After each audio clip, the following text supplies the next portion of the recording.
Okay, guys. Suppose I should probably turn my desktop on. Oh There boy. we go. All right.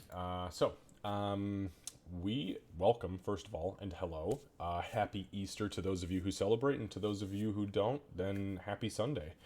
Um, we are here tonight with session number 17. I cannot fucking believe this has been 17 weeks of gameplay. It's pretty awesome.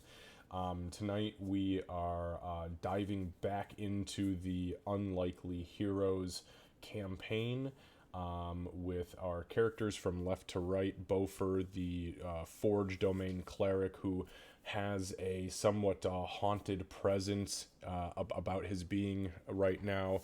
We have Candace, who is playing Doc, the Tabaxi assassin, well, rogue assassin medic. We'll see. We have Kevin playing Ree, who is the female goblin barbarian. We've got Kat, who is playing the female half orc ranger slash huntress slash slaver, maybe former slaver after last session. I don't know what's happening exactly, but all I know is that there are many bounties on many heads right now. And finally, we have Lucy, who is playing our very lovable Meepo, the classic, iconic character from the Sunless Citadel who forged himself accidentally into a white dragon scale sorcerer and joined the group on the surface, where he has found nothing but death, destruction, and absolute fucking top tier level horrors since he left the sanctity of the ravine. So, anyways, we're going to dive into tonight. I'm going to do a quick recap, take questions from the group, and then we're going to go into it. Please remember that I do not watch chat on nights that we do this because I believe in giving my full attention to the party as they, quite frankly, rightfully deserve it. All right, guys, here we go.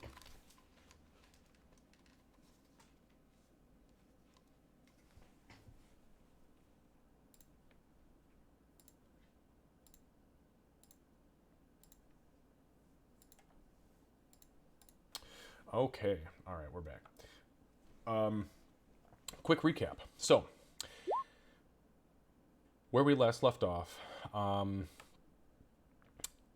you guys had entered a fight. Well, it didn't necessarily have to be a fight, but Bofer woke up and chose violence, and it wound up turning into a fight where you guys entered combat. You began to engage the slaver band from Mogu Mogu, who clearly had Bofer's mom in captivity. Before the fight started, though, she, who had been missing for the night, came crawling out of a tent and said, "Whoa, whoa, whoa, whoa, whoa, whoa, hold on! I don't think we should do it like this." And unfortunately, that failed because Beaufort chose violence. So as the combat unfolded, she was pretty much called a traitor over and over as she began to kill the slavers quite mercilessly. The slavers got some decent hits in, although that centaur kind of went down like a bitch. But everybody held out pretty well. And the only true casualty was Bofer, who was standing in front of a spooked horse when it began to run. And unfortunately, that horse critted and then hit normally with its second hit and dropped him down to two failed death saves, which of course he failed his third death save on the final round. But luckily for him, somebody was watching from the ether and called out to she and then to Doc to allow her or it to bring Bofer back. Don't worry, I can do it, no problem. And Doc finally said, "Okay, yeah, do it." And sure enough, Bofer came back, though there were some slight, very slight, creepy, pseudo possessed strings attached. You guys finished the fight. Bofer spoke with his mom, who he essentially just said, "I don't want to see you get the fuck out of my sight," which, in hindsight, I suppose is kind of a waste of life to tell somebody to fuck off. But hey, to each their own. You guys looted, plundered, pillaged the little slaver band camp, and then moved on towards Middleton. Just outside of Middleton, there was a sudden shift in Bofer's demeanor, and Here it he comes. and he collapsed once more onto the ground. At this point, he was severely exhausted. He had like 3 hit points left. He was holding his organs in, literally. And as he fell to the ground, his mouth opened. And just to give you guys a recap of what he said, as we will be picking up there, this is what exited his mouth. You thought that you could leave me to die over the choking, the smoke in my lungs, the flames on my body, my flesh crackling, popping. I screamed. I called out to you, Bofer. You left me to die. I'm coming for you.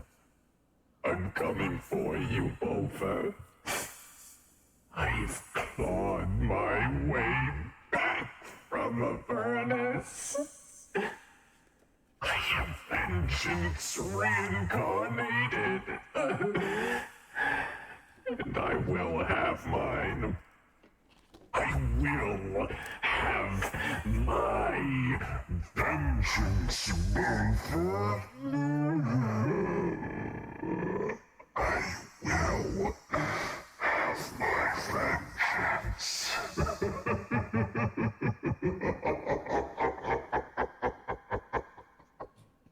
So that came out of Bofer's mouth as his eyes emanated this red, fiery energy. His mouth held back as if somebody had grabbed his hair and yanked his head backwards, and these words spilling out of his mouth. That is where we will pick up today. However, quick XP recap from last time, session number 16. So, Hey, creepy. yeah, you guys earned 300 XP from roleplay, because quite frankly, even though it was pretty fucking evil in action, your roleplay as a whole was pretty damn impressive. And the slaver fight earned you guys 240 XP. So that brought everybody to 6,047 XP, and she to 5,097 XP. The game today picks up on day 6. It is 9:30 p.m. as this just unfolded, and today is Friday, the 6th of Mugem. Told you guys I'd have a calendar. Okay, does anybody here have questions for me? Do you still have the? Oh, okay, you do have the calendar in the chat still. You said Mugem? Yes, Mugem, which is the equivalent of May, our May. Oh, MU apostrophe. Got it. Yep. That guy. May. Got it. Which one of them is out there? I'm gonna ask my usual, because it's always good to get the refresher of where people are at. Okay, go ahead and give me a medicine check, please. Yep. Obviously, I know where I'm at. Ooh, that's a nice start. Bofer should have been dead probably 10 miles ago, but he's still alive. Let's see here. Give me one moment.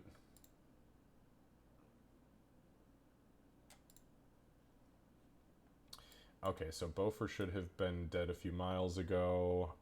You are critically wounded. Yep. Doc is also critically wounded. Ree is pretty much unscathed, and Meepo is a little bruised, but he's okay otherwise.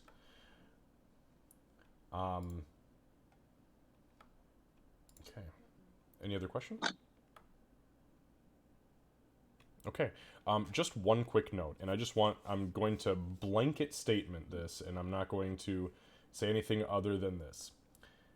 I hold integrity to the highest extent of everything that I believe in my regular life and when I game, which is why I believe in doing true rolls. You know, there's a 0 tolerance policy with cheating, shit like that.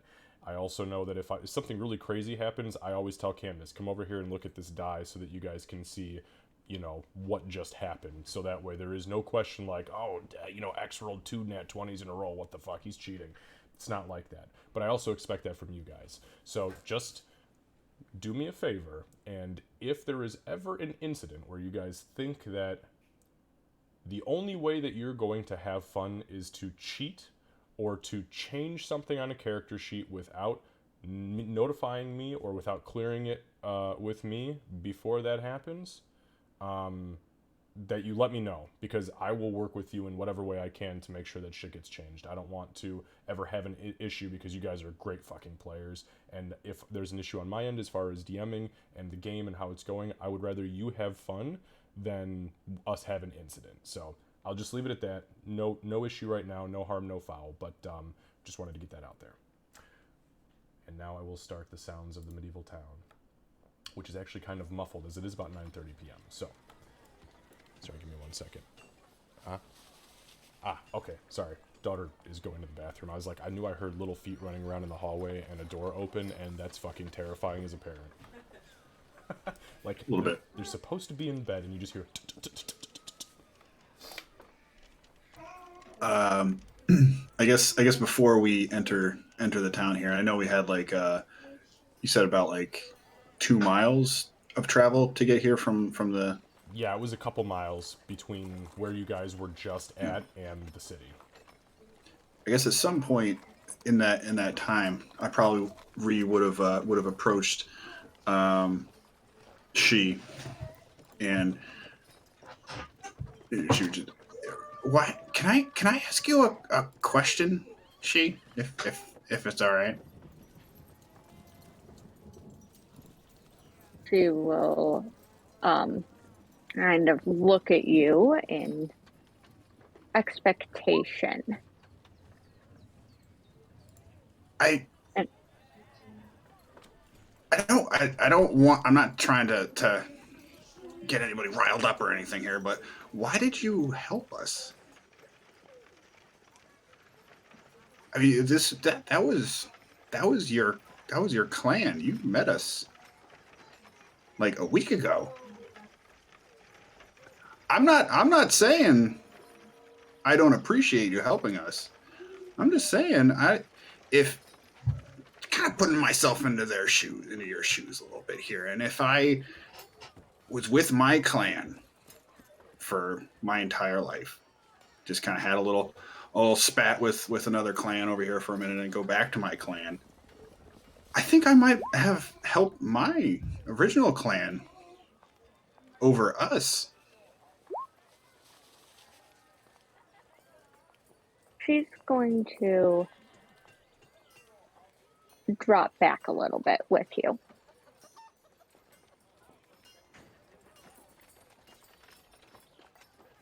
And she's going to choose her words carefully.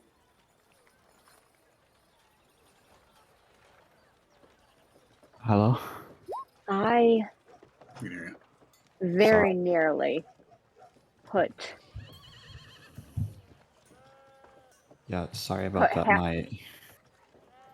My UPS went out, which was what's keeping power on.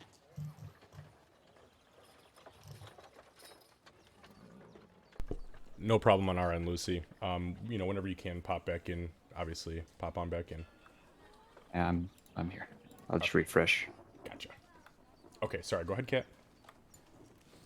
I very nearly put half a quiver at least into the dwarf. The only reason that I did not was because of the budding hunter. Because of the budding hunter. And she'll nod. And she'll say a couple of words in Orcish, as if it's a translation that should explain everything. I don't know what that means. I'm gonna have to try to learn that language someday.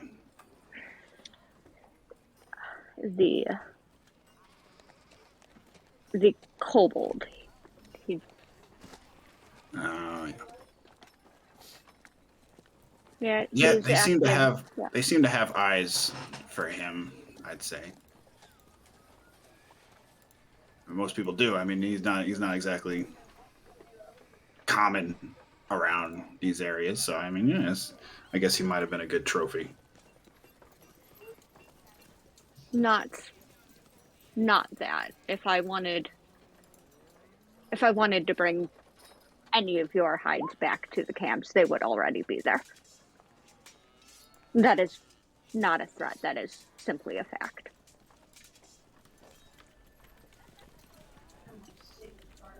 I mean, that are well. Lately, I mean, arguably that may or may not be true, but the fact of the matter is, I appreciate that you helped us. I really do. I'm sorry it came the way it did, and I'd say I've said this before. You're welcome in this little clan that we're making here, and I hope at some point you feel comfortable in our group.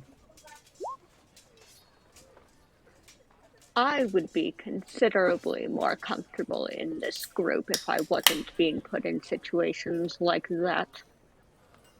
And if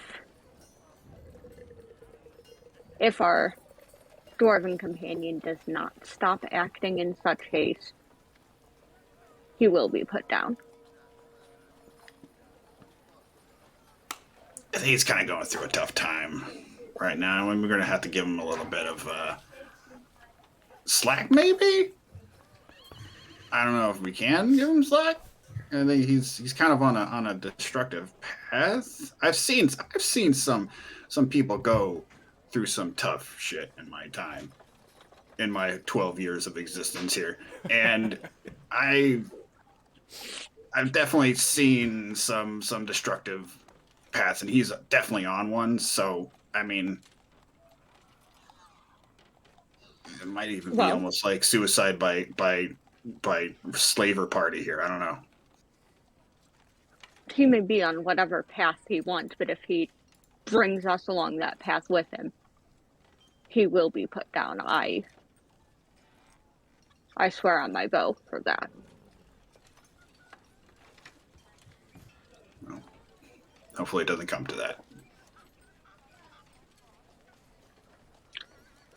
And if we encounter any more of my and she inserts an orcish word there, then it would be very wise for it to not go the way it did there. All right. I guess along those lines, how possible is it that we're going to see more of your buddies in the near future? Any How ideas? much do we plan on sticking in the she'll look for, kind of search for the word for in the grasslands? And just about that time, it does start to rain ever so slightly. You guys feel a trickle pick up and the wind begins to blow. Oh, nice. A shower. I haven't gotten one of these in a while.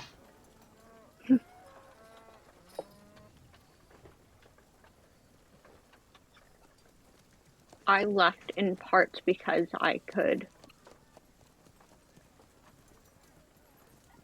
smell that my inter-orcish work here were near. I can probably tell when we are getting close. I know these lands very, very well. And it would be better for all of your survival if we do not have such conflicts again.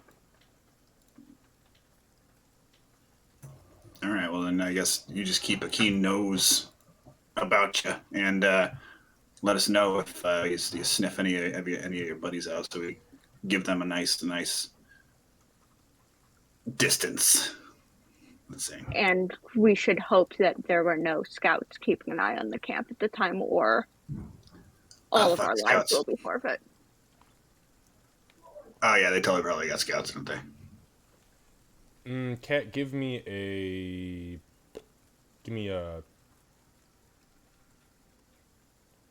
history check, but do it with advantage. Okay. Ooh, thank you, advantage. 12. Yeah, that's just enough to realize that the squad that was sent out for whatever task they were there initially doing was down probably 3 people. Yeah, I thought And it was. as you knew for a fact, there was one sergeant, one lieutenant, and a couple of underlings within that group. There was probably a couple scouts missing that you had not encountered yet. If Oh, like even before we got there. Yeah, so like Like- when she showed up, when you actually showed up to that place initially, there was only the 3 underlings, the whelps, the sergeant who was the caster, and then the lieutenant who was the centaur. You know damn well that they would not have left without any trackers, but at the time you assumed because of what they were trying to do that they were out doing your task, and it never even fucking dawned on you until now. if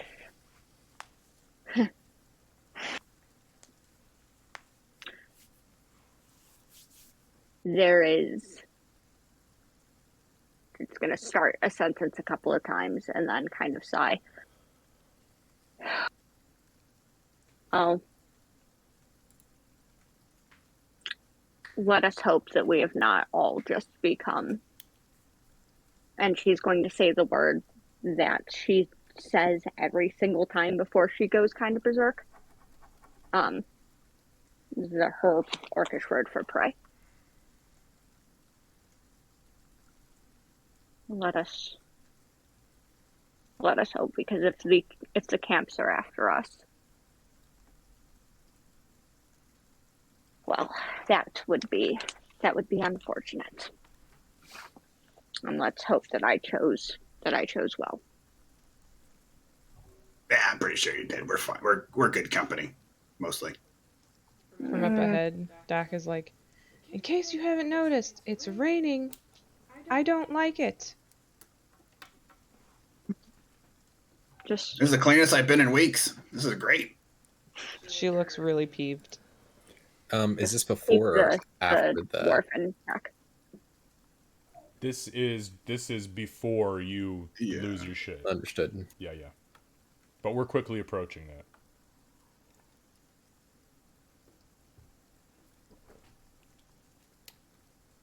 Doc puts her hood up over her head and like trudges a little more quickly to get to town. And from about this point where you guys are at, you can see up ahead, still kind of out of distance, but you can see smoke and a very obvious light source. There is light pollution coming from ahead of you, and it's pretty well known that Middleton, as it is the central city and a trade hub for the entire continent, it is literally a city that is aglow at night, and you know that you're getting close. You can smell campfires, you can smell burning torches, and you guys begin to approach the city gates. About, we'll say 500 yards or so outside the front gate, Beaufort collapses. I will spare all of your mentalities for the evening by not playing that again. But the crazy demonic voice emanates from Beaufort as he collapses to the ground, the rain coming down around him, and his eyes aglow with this red energy in what is now darkness and rain. The words finish and his head lurches forward and he begins to pant heavy, and he blinks up at you once normally. You see him blink again and you see a flash of the red energy, and then he shakes his head and blinks again and his eyes go back to normal. I would have an arrow out and trained. I'm trained on our dwarf friend, not going to fire yet, but being very, very ready and quick on the draw there. Yeah, can't blame you for that one. Meeple's hiding behind Doc. Beaufort's gonna keep panting. Are there people around? Not at this point. Most of the people have either gotten inside the city walls And then you do see outside the gates, there's probably 2 or 3 guards, but they have not started moving towards you guys. This was not very loud, by the way. It's not like this was booming across, you know, a field. This was like within your vicinity. And judging that the guards' torches don't move, you assume they probably didn't hear, or did hear and are minding their own fucking business because no thank you. He's gonna keep panting and just in general, while he's on the ground, he's gonna say, please. He's gonna beg. Can you please get me to a church? Dak will help him stand to his feet. Okay.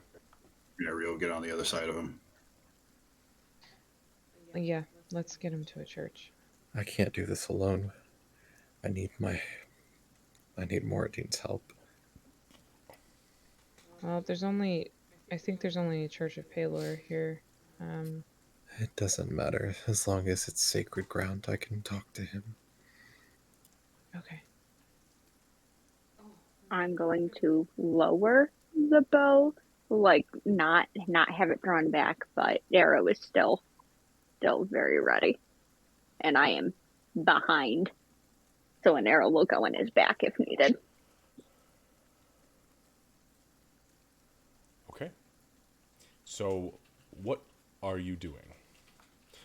Those of you who have been to Middleton, which would be Ree, Doc, Beaufort, and She, you know the layout of the town is pretty familiar, and the places that I have labeled are places that anybody within the city, for the most part, without really having to quote-unquote investigate, can point you towards. Hey, is there a market? Why, yes, there's 4. Here you go. Is there a good place to stay? Why, yes, there is. Is there a church? Sure enough. Can I talk to somebody in charge? Absolutely. So those are the places that I've got listed on the map right now. There are obviously tons and tons of other locations if you need to investigate for something particular, but these are the places that are well known. So, what are you doing and where are you going? The rain does pick up ever so slightly at this point, and there is a cold, you know, still spring, but late spring breeze that kind of washes in with it.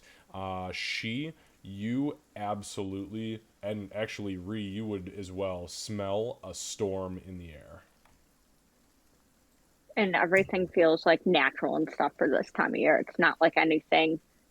Oh yeah, no, anything. It's natural. Yeah, this is my world's equivalent of May. This is, you know, early May. You still get those spring storms that blow in. I'm a little paranoid about purple druids and stuff. Let me correct that. It's May in the Midwest. Okay, I can only because I don't know about the other parts of the country. So it's a crapshoot in the East here. Yeah, that's what I thought. I think we definitely need to get into some shelter. It's gonna get gross out here. Doc's been here before, right? Several times, right? Yep. Okay, so I would probably lead us straight toward the church. Okay. After that. Are the gates open, or you said everybody's just Yep. Gates are open. Yep. You guys, as you guys begin to approach, the guards kind of look down at you all through you know, hands over eyes, trying to see who the hell's actually approaching them. One of the guards, human man, probably early 20s, probably you know, fresh out of his farm work and into his night job, kind of looks out and he says, "Oi, is that a half-breed or are you full orc? Should we be worried?" Kind of like squints to look at you, looking past all of you and at the one who's got a bow drawn. She's going to kind of shake her head and put the arrow back in the quiver, sling her bow on the back, and just kind of raise a hand in the universal side of like, I'm not particularly threatening at the moment. Oh, all right. Sorry then. As you were. And they step aside. In we go. Okay.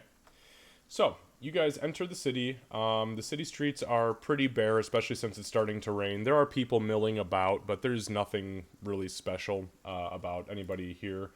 No big festivals or anything like that at this point. You guys head down the main strip. You get to the Fountain of Palor, which is absolutely gorgeous and massive.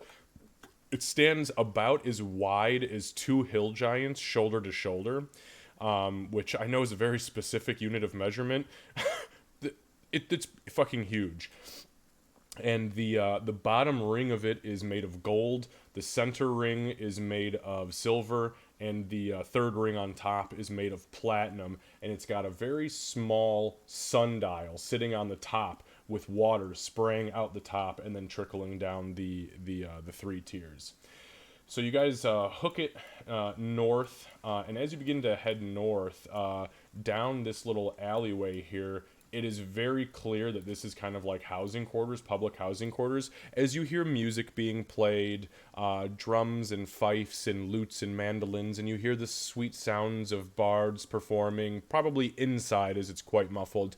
But more than that, for the first time in a very long time, you smell good tavern food. Baked breads, baked pies, meat smoked coming up and out of these chimneys, probably being roasted right now for people's dinner and nightly entertainment, as it is Friday and going into a weekend. And it hits all of you, regardless of what your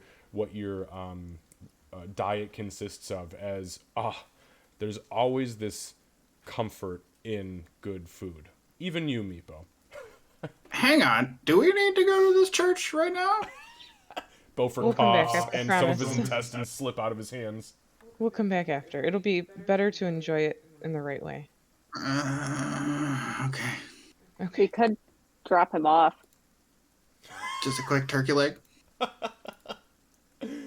Or grab food and then go to the. Well, you guys go to the tavern. I'll take him to the church. No. I'll come with you. I'm helping. That's called reverse psychology, and I got you.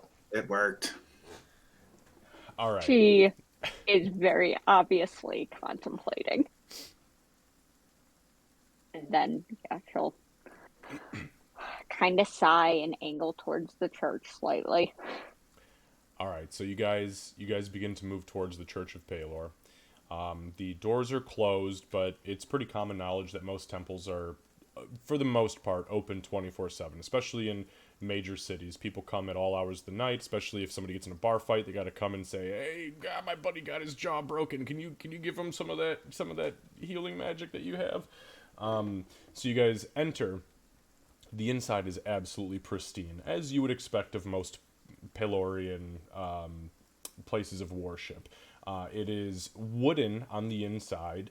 The outside is all wooden. It's got this slat, almost like slate roof on it, but the interior is gorgeous. Every inch has been dusted. There are sets of pews that run from the door all the way to the front. On the front, you can see there's a large wooden altar with a stone slab set on top of the altar, which looks like it's used as almost like a ritual platform, as there's different trinkets and divine items, including a large book.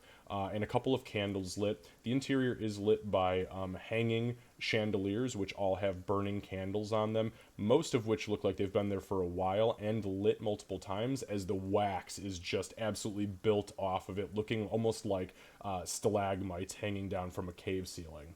The back wall of the church has a massive tapestry with the holy symbol of Pelor, which is nothing more than a bright golden sun on a silver background. And the whole place just reeks like incense. There's a single priest in here that you can see up at the front, and he's currently preparing bowls of incense and setting them on little offering plate boxes that are scattered throughout the vicinity of the interior of the temple. This man does appear to be half elf. He's got just slightly rounded ears, stands about 5'5", 5'6", slender build. He wears golden robes with a silver stripe down the center, and inside of that center stripe hangs a large golden sun on a simple hemp chain. But he kind of looks up to you as you enter. He kind of squints through the smoke that's or the haze that's hanging in the air, the light haze from the incense and the candles, and he says, Good evening. Is there something I can assist you with? Welcome to the Middleton Temple of Paylor, first of all, it's quite early. Has there been a fight? I'll take my- Actually, what? I'm gonna take my hood down and kind of wave. Yeah, sorry. Yeah, our friend here has a demon in his throat. He looks very surprised. His eyes go Yeah, wide so and are he we. says, I'm sorry, your friend has a demon in his throat? Yeah, Well, we're not sure. I'm pretty sure it's a demon in his throat. We're not sure exactly what is happening, and we're hoping you can assist. Bofer might be able to help explain it better himself. The Now dwarf kinda is let the dwarf is a cleric of the dwarf father. He said he needed sacred ground. He has sustained significant injuries and some sort of magic as well. Yes, please, bring him forward, please. Bring him forward. Here, step around the back of the altar for me, and we'll lay him down on this bed so I can examine him. Thank you for bringing him. Give me one moment. He steps out of the room. There's a room off to the right. He opens simple wooden door. You guys kind of peek inside and see there's a few beds in there. Looks like there's a couple people sleeping on those beds. And he rushes off to a desk and begins grabbing things off of a desk. As you guys move around the back of this large wooden altar with the marble slab on top of it, you see that there is like essentially a cot that's there. It's been stained. Looks like they've tried to clean blood out of it, but it looks like probably somewhere they would lay somebody down who's gravely injured to prepare for whatever they do.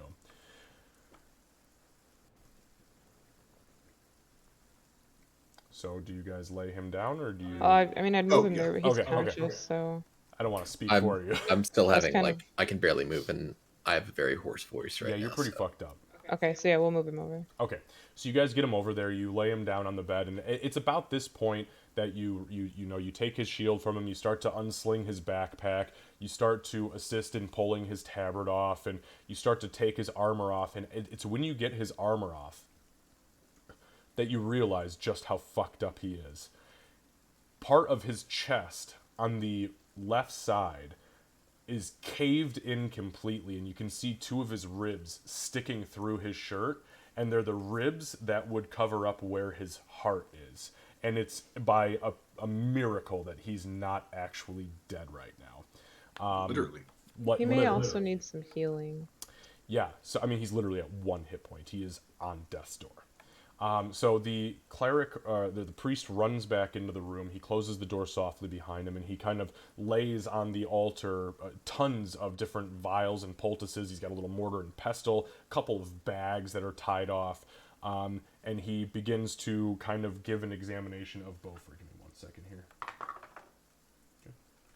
He says, oh, shit. Yeah, a horse stepped on him. Yeah, the injuries Paywall, are from forgive the me. horse. My There- God. So after this is the obvious is handled, the other part of the issue, I don't think he's gonna be able to explain it to you right now. The other part of Ma'am, I'm sorry. He is dying. I need to perform this. Please hold your thoughts. I need my peace for prayer. And he How goes. long do you think this is going to take? This is going to take like the amount of time it take me to get a turkey leg? 2 turkey legs, maybe 3. For me? Yeah. No, What are you gonna have? mhm. Whatever you're gonna have and doubled. I can eat you under a table, Goblin. Don't you doubt it. I may be small, but I got a big old belly. Sounds like a challenge. why aren't you guys getting shushed? Because they're talking to each other and not to the priest trying to concentrate. Yeah. I'm kind of half whispering this, but not really very well. Okay, so Beaufort, over the course of the next 20 seconds or so, this priest essentially does chest compressions on you as he is muttering an incantation over and over. And as he's doing these compressions, he's grabbing the ribs that are busted and forcing them back under the skin. You regain 28 hit points through 4 Cure Light Wound spells. And after he finishes, he kind of looks back down at you. And as you guys hear it, it's a prayer. He just keeps muttering it over and over. And as he takes a breath, each time he takes a breath, which happens 4 times, his holy symbol glows with golden energy, and his hands also glow with golden energy. And Bofer takes these deep breaths. For the first time, they're not labored. They become better and better and better.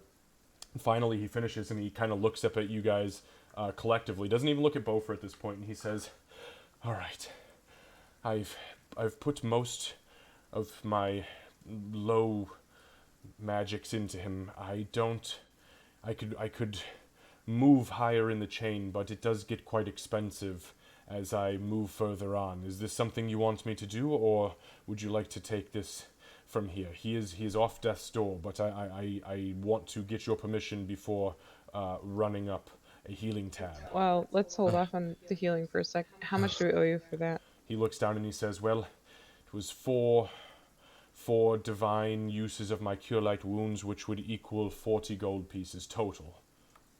Okay. I have that here. He says, I can put one more spell into you, my boy, but it will run you 30 gold piece. Actually, you know what? No, I'm sorry. I'll make it 25, and I'll pay the other out of my stipend. I don't want to see a brother of Moradin fall to something as simple as a horse accident. I do have this giant bag of shiny coins. Well, kind of dull Okay. shiny coins. Could you help one of them, please? The tabaxi needs assistance as He well. helped me here. He kind of glances over, and he actually, he's going to go ahead and look at you. Medicine evaluation. Oh, that's pretty fucking good. He looks at you and he says, "Oh shit. Your femur is broken. How have you been walking? Please sit down. Sit on this step right here." And he kind of like grabs at your hand. And he grabs at your hand and kind of tries to like gently sit you down on the step next to where he's sitting. I'll sit and finally kind of give in to the pain. And and as he like you guys see, he takes essentially a really like makeshift pair of shears, and he cuts the length of Doc's cloth, undoes the leg armor, the leather pad that's sitting on the outside, but cuts the clothing right off.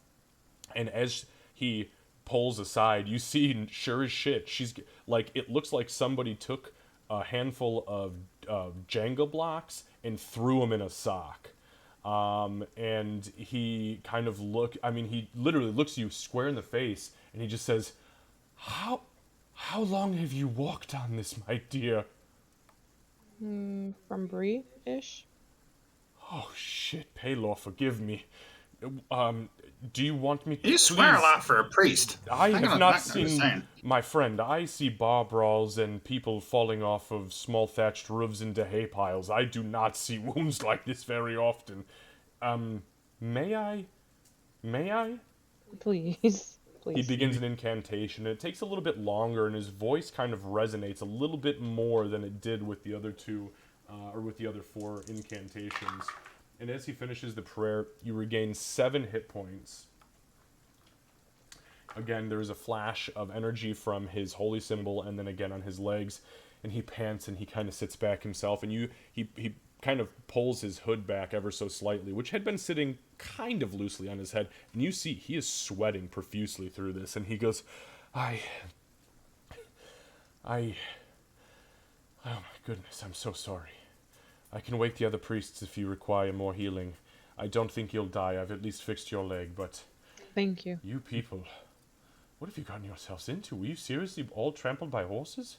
Well, no, honestly, we were just trying to make our way over here, but we ran into slavers. Says, oh god, it's from Croak Tar or Mogu Mogu? I think Mogu Mogu.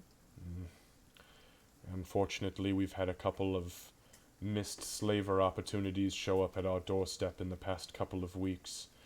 They seem to be getting awfully bold as of late.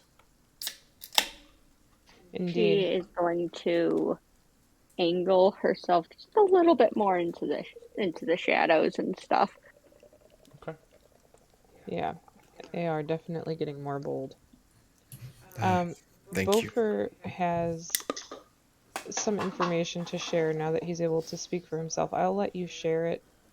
I honestly think that I made it here on adrenaline, and I could really use a drink. So, Bofer, do you need us to stay here? No, y'all go ahead. I'll catch up in, I'd say, 10 minutes. He kind of nods and he says, "Yes, I suggest food, drink, and please stay off that leg at least for 12 hours. I can't guarantee that the healing will hold if you begin to sprint or run for long distances, so just take it easy. Also, it is Friday. The Green Lizard Gizzard has live music, and they're doing meat pies tonight if you're interested, so..." Maria's That already is gone where out we're the door. going to She's head. sprinting out the door I at that am- point. Fuck Yeah, meat pie, I hell am right yes! behind the goblin. So at this point, the priest, as he's kind of waving goodbye, he's finishing. He's taken to the altar and he's writing something down on a piece of parchment, and he tears it out of the book that he's got, and he hands it down to you, Beaufort. And it's essentially it's a bill for healing. He's cast 4 Cure Light Wound spells and a Cure Light Wound spells, using energy from his second circle of magic, and the total is 65 gold pieces. Understood. I'll pay him in gold. Okay, perfect. And he counts it out. He takes the last 5 as you count out the first 60, and he puts it back in your hand, and he says, "Your friend saved your life. Use this tonight and buy them a round of drinks. I understand. Thank you. Moradin be praised, my brother." And Paylor be praised as well. So, your friends say that there is a... I'm sorry, it's tough for me to even say it, but you have a throat demon? Something haunts my dreams at night. And while I'm awake, it haunts my voice. It speaks without me wanting it to. I'm not crazy, but there's something inside of me, or something haunting me. I left a friend behind. And now it wants revenge upon me. Oh my god. He says, I understand. Let me ask you this.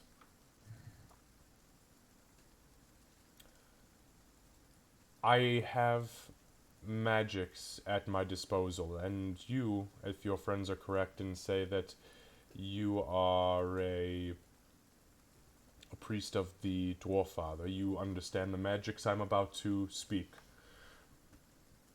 Sorry. But Yes. I am capable of performing a magical spell from Paylor, as Moradin would bless it to you, called Detect Evil. I'm also capable of detecting magic, and I could also read thoughts if necessary.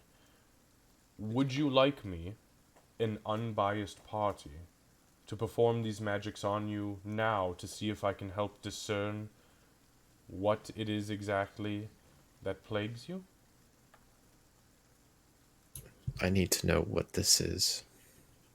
He nods, and he says, "I understand.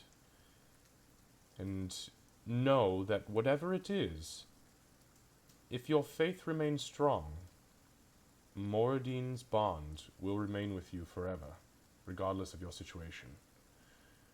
So say it the texts of the Dwarf Father. I've read all of them.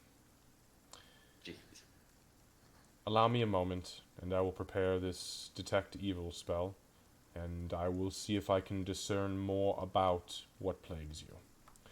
He turns and he takes a couple of things off of the marble slab, and he turns around and he says, "Here, hold this." And you I'll hold instinctually them. hold out your hand, and he puts in your left hand what appears to be some sort of dried berry, and in your other hand he puts a single white feather. He says, "Now close your hands and attempt to clear your mind. I don't want this, whatever it is, interfering." And then he begins an incantation, and as he begins the incantation, you hear the familiar divination magic ringing true. It is a detect evil and good spell.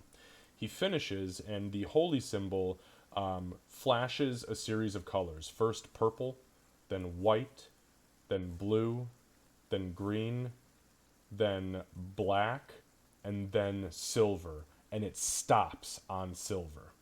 And as it stops on silver, the holy symbol immediately lifts up off of his chest and tugs to the right towards one of the walls of the building, the interior of the building. And he looks over and he kind of takes his hand on the holy symbol and slowly brings it back down. And he kind of looks down at you and he says, "There are undead nearby. And there is something about your being that draws it to you. I think I may know what the issue is, but I will need some time to confer with the tomes of old before I can make that decision official. Would you be alright if I reached out to you as soon as I have more information? I'm hoping it won't take me long, but it could take me the evening." Yes, do you have any disciples that could be a runner? Yes, you mean you would like somebody to come in my stead to inform you? Yes, and we'll return to the church, yes, as soon as possible. Yes, absolutely. I don't sense the presence of this being. Though it is close, I don't believe it's on this plane of existence at this moment. So I don't think we have anything to fear at this point. However, it does give me somewhere to start. And I suggest you go get some rest, as you are still looking very bad. And, I do have one thing to say, though. Yes. It haunts my dreams where I cannot sleep. It exhausts me.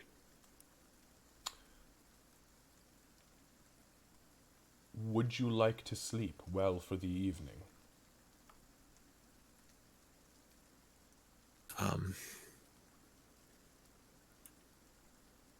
Yes. I'll stay here, and I think my friends will know where I am, but I will stay here if it's possible. Understood. Would you like me to inform your friends that you will be staying here? Now, I can't provide you priest quarters. You'll have to sleep in the pews. I'll sleep wherever, as long as it's here. Understood? And send this runner with this 15 gold to cover whatever they have for tonight. Understood. He takes the 15 gold, and he says, "Make yourself comfortable. Let me retrieve one of my initiates, and I didn't catch your friends' names. I can give descriptions, but we see a lot of the disregard. Never seen a white kobold before. I'll send him to find him. Do you think they went to the Green Lizard Gizzard, or do you think they would have gone somewhere else?" I think they went to the Green Lizard Gizzard, but Understood. Understood. could we not speak too much of white kobolds in this part? He kind of looks at you. They're very rare, and I'd rather my friends not be looked for too much. You realize they just walked into the most popular tavern in the entire city with an unmasked and uncloaked white kobold, correct? Well, now, I guess there's no real reason of not letting anything out, so Fair enough. I'll have my runner be discreet. As discreet as a priest in a tavern at 9:30 at night could be. thank you. I'll sleep here. Thank you. Okay, so mark the 60 gold down plus an additional 15, so 75 gold off of your character sheet for me. Understood. I And marked it. then, as you, so he disappears to the back room. He, with a couple minutes go by, and you see this really groggy, kind of pudgy, looking gnome guy come out. He's got like grayed, curly hair that kind of bobs as he walks, and he's rubbing his eyes and looking around. He's wearing, initiate robes. They're pretty simple. He's only allowed to wear brown. He has a wooden holy symbol, and he's got this big sack and a little rolled up piece of paper. And he kind of like looks over at you, and he kind of nods, and he says, "Lord, he can be praised." And he starts walking towards the door. Little boots. And I'm Nomish. sorry. And Nomish, I'll say, Paylor be praised. He kind of stops and looks over his shoulder, and he says, "Ha! All right then." Sorry, does this remind anyone? Like, it reminds me of the Robin Hood or cartoon I used to watch as a kid. It's just the one guy, a bit pudgy, the brown robes. Friar Tuck. Fuck Friar yeah. Tuck, yeah. All right, so he leaves. The priest then comes back out. He lays you down. He tries to make you as comfortable as he can. He brings you a couple blankets. He brings you a pillow, but it's really either wooden floor or wooden pews. As he gets you set up, he pops open a cork on a vial and he swirls it around a little bit, and he takes what appears to be like really heavy or like really chunked up salt crystals, and he drops it in to the vial. He puts his thumb over it and he shakes it, and as he shakes it, you see it begins to glow blue ever so slightly, and he hands it down to you and he says, "Drink this. It will prevent you from dreaming tonight, but it will render you completely unconscious for the next 8 hours, guaranteeing a good night's rest. I would highly suggest that when you ingest this, you think good thoughts and allow it to take your body." You have no idea how much I wish I had this the other night. He'll pop the cork. He says, as you begin to drink it, he says, "If we can't figure your problem out, I will send you with as many of these as I can have mustered before you leave, my friend. Sleep sweetly." Thank you. He'll drink it and say goodnight. Yep. And as you drink it, you quaff the whole thing. You can taste the salt chunks in it. Like, it was some sort of heavy salt, but it's kind of got like a carbonated fizziness to it with like a hint of like oregano or rosemary or something herby, and then some sort of water, probably holy water. But as you drink it, you lay your head down, and within 3 or 4 seconds, you're kind of like, I don't know if this is work, and you are out. So, flash forward to everybody else. You guys were going to the Green Lizard Gizzard, was that right? Yes. Real quick though. Sure. Is there any place here to transfer coin to smaller denominations? Absolutely, but the bank hours are closed. Yeah. That's usually right around like the 5 to 6 to 7, and it's already almost 10 o'clock at this point, so the bank is closed. Well, it's an exchange. It's not a bank. It is a currency exchange. But you know that first thing tomorrow morning it'll probably be open, as it is only Saturday. Yeah, because Ree would rather not go into a crowded bar with almost 3,000 coins on her person. Yeah, yeah. Now there are shops that are open, and I mean, it is common knowledge that there is an item called the coin purse of the pocket plane, which will hold hundreds of thousands of coins regardless of their denomination, all for the weight of negligible, essentially. This is common knowledge for It folks is, like yeah. me? It is a very simple magic item. It is essentially like 1/10 of the strength of a bag of holding, and lots of people, especially wealthy people, carry these. And the reason why it's common knowledge for everybody is because the rich want them for the sake of carrying a lot of coin, and people who are very poor want to hunt the people who are rich to take all their coin from them in the easiest way possible. Okay, so being a person who had regularly robbed people probably You would know this. you know damn well that your chief or your warlord or your band leader, your gang leader, he had one. And he only had one because he fucked up a bunch, you guys collectively fucked up a bunch of travelers, we'll call them, and snatched it from him. Though he could never figure out how to get the coins out, but you know he had one. Sounds about right. Okay, Ree will start to make her way to the Green Lizard Gizzard, but then kind of realize she's carrying like 800 pounds of coins, and be like, can we go check one of these shops to see if we have a better way to carry these fucking coins? Yeah, that's a good It's just gonna idea. get robbed like immediately when we go in there. I mean, we can throw it in my bag if you like. There aren't many that would try and rob. Let's go see if there's Me. let's go see It's if still a there's lot of like coins. a thing. Let's go to the market. Okay, sorry. So you guys go. You can grab the turkey leg real quick, but I just want to find a better way No, to carry this let's shit. go. I think that's a good idea. Fine, we'll go, but you're buying the first one. I don't fucking care. I just want to stash this shit better. Okay, so you guys go to the market, and whoever is asking around, go ahead and give me an investigation check. I probably would be. Okay. Yeah, I'm definitely asking too. Yeah. I'm going to be actively guarding our friends that have a large sum of coin from when they inevitably flash it to buy stuff. I want to watch for any potential pickpockets, etc., or anyone that is watching them. Okay, understood. Give me a perception check.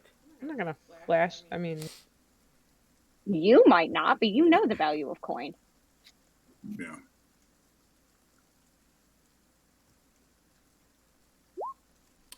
Very good perception. Okay, so we're gonna do this in this order.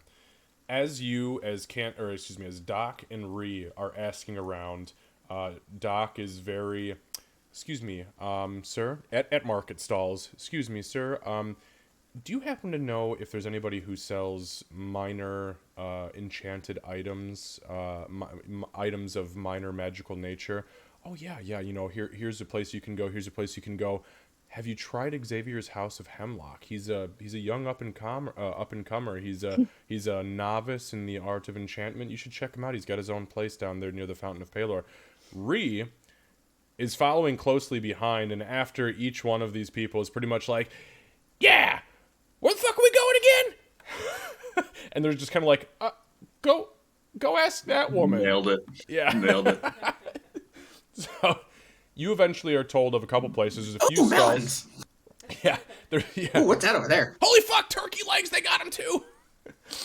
those aren't cooked. There Those aren't are a cooked. couple market stalls that you know of that could potentially sell minor enchanted items, as well as this other place that is apparently some young enchanter.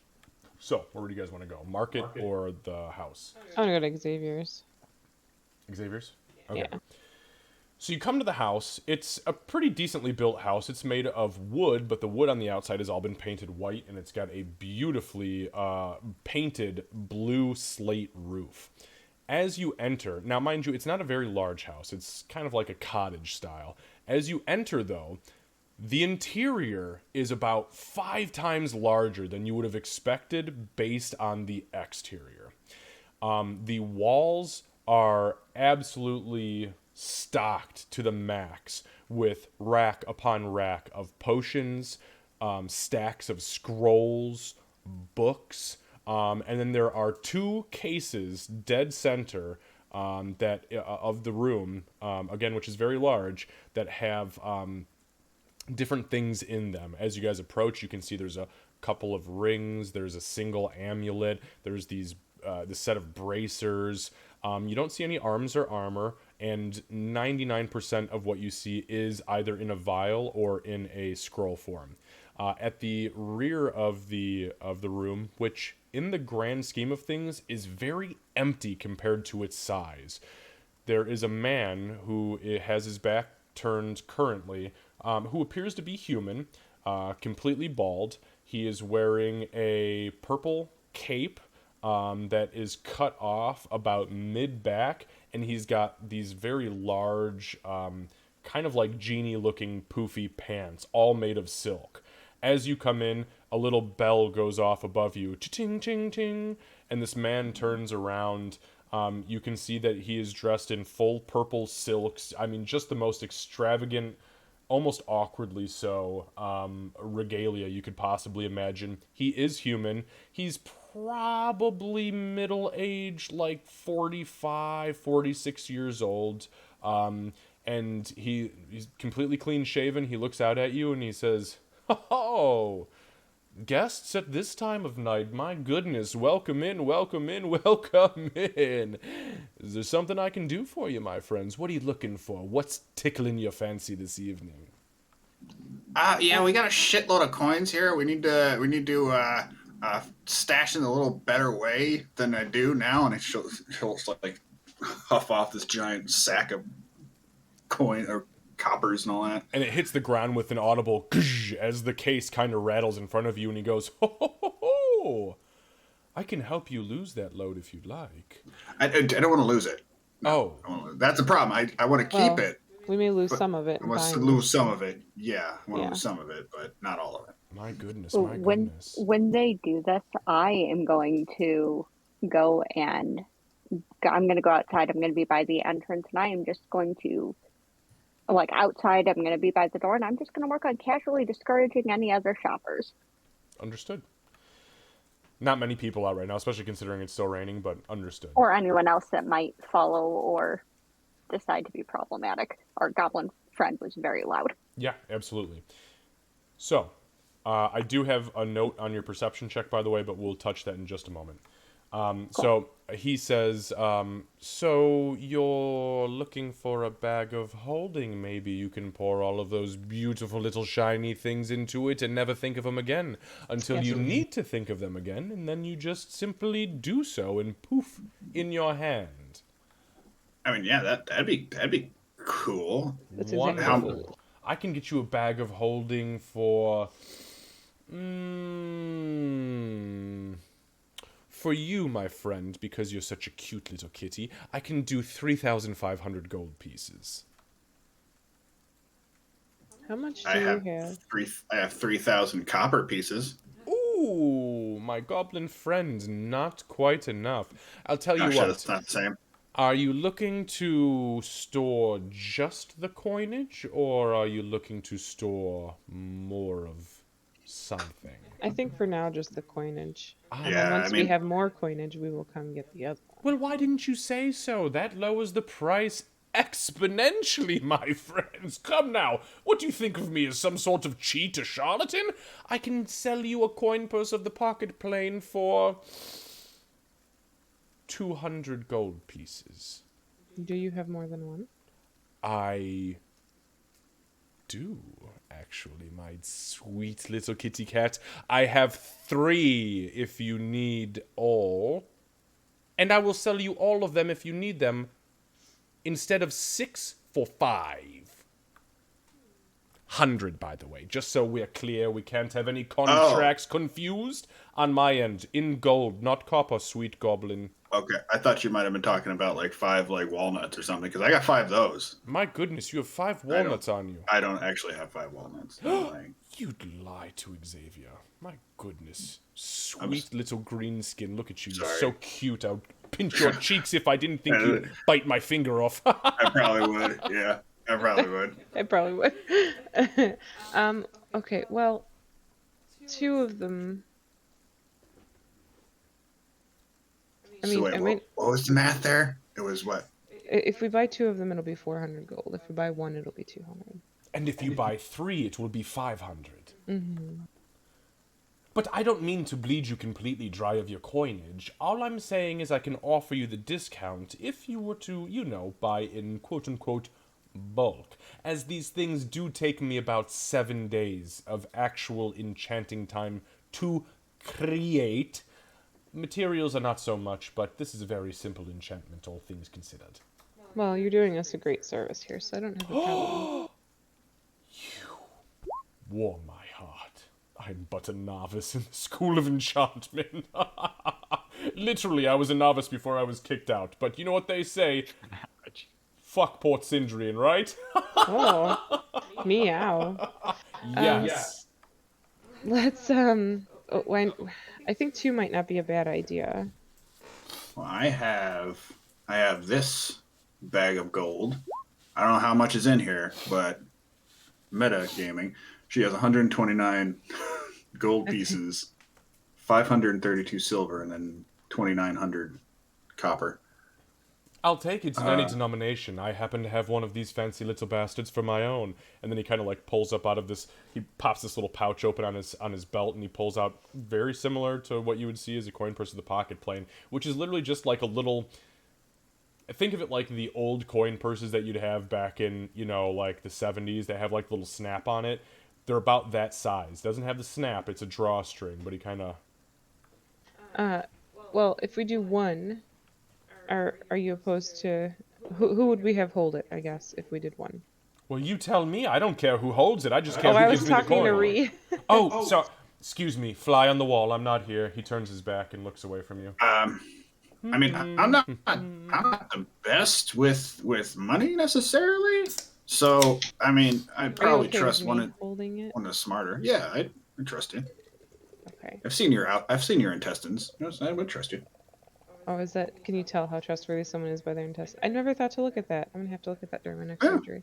Okay, we'll take one for now. From the character who has had his back turned at this point with the intestine comment, you say, "That's personal." Yeah, right. I've seen everybody here. I've seen their intestines at one point or another. He's even Even peed mine. on some people. He's- I've even peed on She's somebody. even peed yeah. on some He people. spins and slaps his hands down on the table and he says, "Oh, stop it. I'm not here to kink shame, but we can't talk like this here. Not in this moment. We are doing business." P. What are you doing after this? No. I must enchant. 200 gold for the one, is that correct? Yeah, Wonderful. How would you like to pay for it? in gold. Excellent. My favorite currency. Platinum is so overrated. Wonderful. I will take that from you. Go ahead and whoever's doing it, mark I got it. 200 gold off. And you're got going it. to have You to do create it have as the a 200 gold. Candace, you have the 200 gold Yeah, already. You said? yeah. We can throw everything in there after. You want me to create it as an create it as a custom item. It is a magic item that does not require attunement, and it will hold 250,000 coins, regardless of their denomination, for 0 weight. Okay. And then whoever is holding it, turn your weight restriction, the one that says don't count coins, turn that on. Okay, I will do that. I'll just put what I have in my inventory into the chat so you can figure that out. Thank you. Yeah, and just for the record, if you guys do ever want to do a collective pool of money, I mean, if you want to carry your weight, shit, I don't care. But if you want to do a collective, party coin fund, it's difficult to do because obviously there's potential for somebody to steal or use it without the party using it. My suggestion is, so we don't create an actual hostile, animosity-laden environment for the sake of a weight item, to make sure that everybody has knowledge of what's in there when requested. Right. Unless you don't understand numbers, in which case, I guess. Oh, there actually is a conversion in D&D Beyond now. Did they add that? Yeah, they finally added that, like total in gold. Oh, no shit. That's new. That's new. That's definitely new. Yeah. Okay, ignore definitely, coin yeah. weight is turned on now. That's cool. So yeah, I mean, like, yeah, I was trying to do the math and I looked up. I was like, oh, motherfucker, there it is. Okay, I'm gonna add all of the coin that Kevin just put into our chat in Okay. this one. All right. So, Xavier, he hands you the small pouch. He fills out a small bill of sale, which is very gorgeously written. And it's over elaborate and very wordy for what it is, but it's literally saying that he is transferring officially the sale of this enchanted item, which has a lot number and a serial number attached to it, to you. And he says, "And I'm sorry, sweetheart, what was your name again?" Patcher of Wounds. Wonderful. Patcher of Wounds, comma, Tabaxi, comma, Lynx. And he finishes it and signs on it with a big squiggle of his quill, rolls it up, and he hands it to you, and it is a bill of sale. You have lovely handwriting. I know I've been working on it for ages, though I'm only 27. Well, it takes a very steady hand to have such gorgeous handwriting. Well, you have to have a very steady hand to enchant things correctly, so thankfully, I'm a great enchanter. Thankfully, I have a very steady hand as well. Anyway, I'll shake the coin first and say, thankfully yeah, you it are. doesn't make a single noise. It's just like a piece of fabric waving around. It's awesome. Listen, darling. We will be in the Green Lizard Gizzard if you find yourself with time to enjoy a drink tonight. My goodness, are you? Where did that half-breed friend of yours go? Is she like you two? Is she feisty? I like where this is going. Is she into the pee thing as well, or have you peed on her? She's something. We'll see No, later. no, but she poured pee on herself once. My She God. poured pee all over herself willingly. That's true, Please. actually. Several Please. times, actually.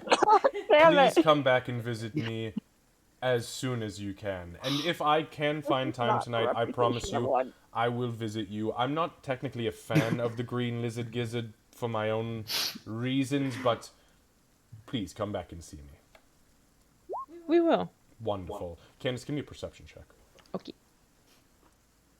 Actually, no, yep, just you. That's a net one. Okay, never mind. All right, so he kind of gives a flourishing bow, and he turns. And as he turns, he scoops up the gold and drops it into his own coin purse. And he says, "Thank you very much for shopping at Xavier's House of Hemlock. We'll see you soon."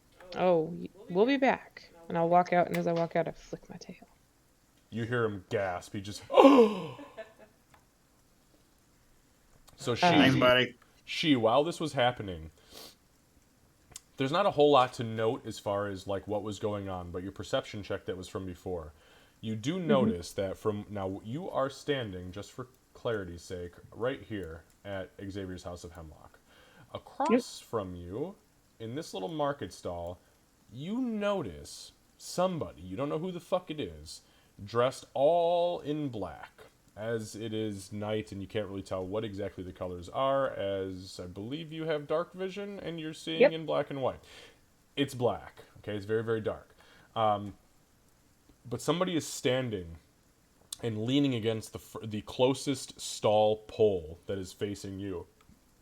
You kind of keep your eyes focused on that entity because it's the only thing that stands out outside of the guards, going back and forth and here and there and just random couple people in the street.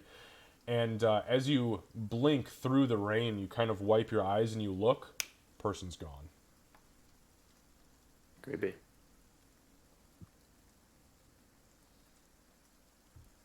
Okay, time for food, and I need mead. Yeah, so the door swings as open. Sorry, go ahead. As they come out, I'm going to put a hand out, like, and kind of just subtly, like, gesture to Doc What is to, like, come close.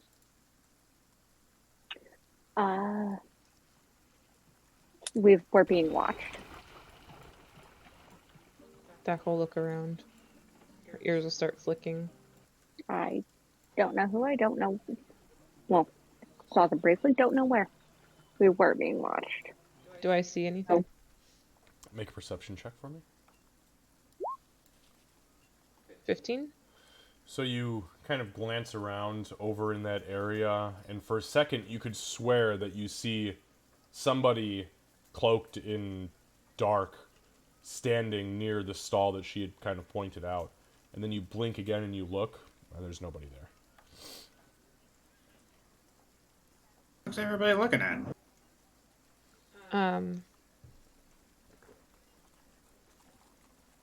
Would I be able to say something like, okay, I know Thieves' Cant is kind of a combination of words and like signs, It right? is. It's hand signals, signs, and it's also like riddle. Putting meaning into things that, when put together, somebody else who understands Thieves' Cant could cipher within a conversation.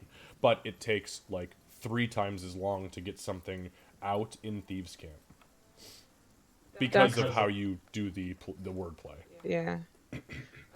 So Doc stands there and she starts snapping a little bit, and while she's snapping, she says, 10 times the fountain, 13 eggs. And then she says, okay, let's go. And I'll write to you what I was saying. Okay. The fuck does that mean? You having a stroke? She is going to go to Meepo next. Just so you know, Meeple's just kind of the rain has picked up quite a bit at this point. So it has also an eye in real life. Oh, really? Yeah. It started. I guess found the it funny. I didn't rain's want to. down in Africa. Okay, sorry. I found it funny I had because to. it started like literally almost right after you started playing the rain here. No shit. Oh, I gotta turn that shit off and give you sunshine. No, it's nighttime, please. Okay. Okay, sorry. Go ahead. But anyway, Meepo is kind of like staring off into space and kind of looks like he's thinking, but failing at it. She is going to bend to put herself on Meepo's level, and she's going to speak very quietly and very seriously. Okay. You are a commodity here. There are going to be those that will want to pull you away, stick near the Tabaxi, the goblin, or myself. As No. dramatic thunder crack accents in my words. It does. It does. It gets wild quick. You guys see there's a flash of light in the sky. Everything lights up around you for a moment, and then Doc's ears do this. Can we go? I do not want to see you.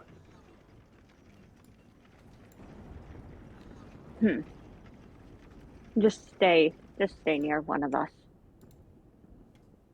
Good plan. And she tonight we grabs- feast. She as grabs she Meepo's arm and stands up. pulls her to him. Or to her. You know, fall Now, behind. I heard Ree's buying us all food. Doc I is gave like, all my money to Doc. Yeah. Doc takes Wonderful, off Doc's running buying and is basically like carrying Meepo as she goes because she wants out of the rain. As you guys were having that little conversation too, Ree probably found a nice little puddle, and she's like washing out her armpits a little bit. oh, that poor puddle. All right. To meat pies. All right. So, Oh fuck yeah, meat pie. Let's get some meat pie. So- Turkey legs. Meat. So, Oh jeez. I do need to remove one person because Buffer's not here. Level 20 retired adventurer, right? Bartender. Yeah. I used You to be just an delete us. adventurer like you once, Like, till I took an arrow to the knee. stop all that shouting. You're making people nervous. All right, so, whoops, sorry, wrong one. Like, All right, so the four of you enter the Green Lizard Gizzard, and give me just one moment.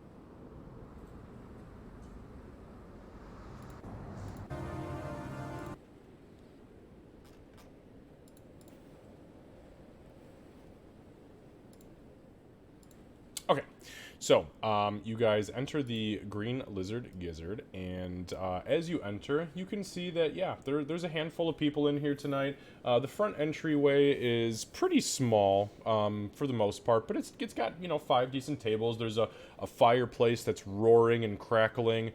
At the very front here, you see this big, heavy set half-orc guy.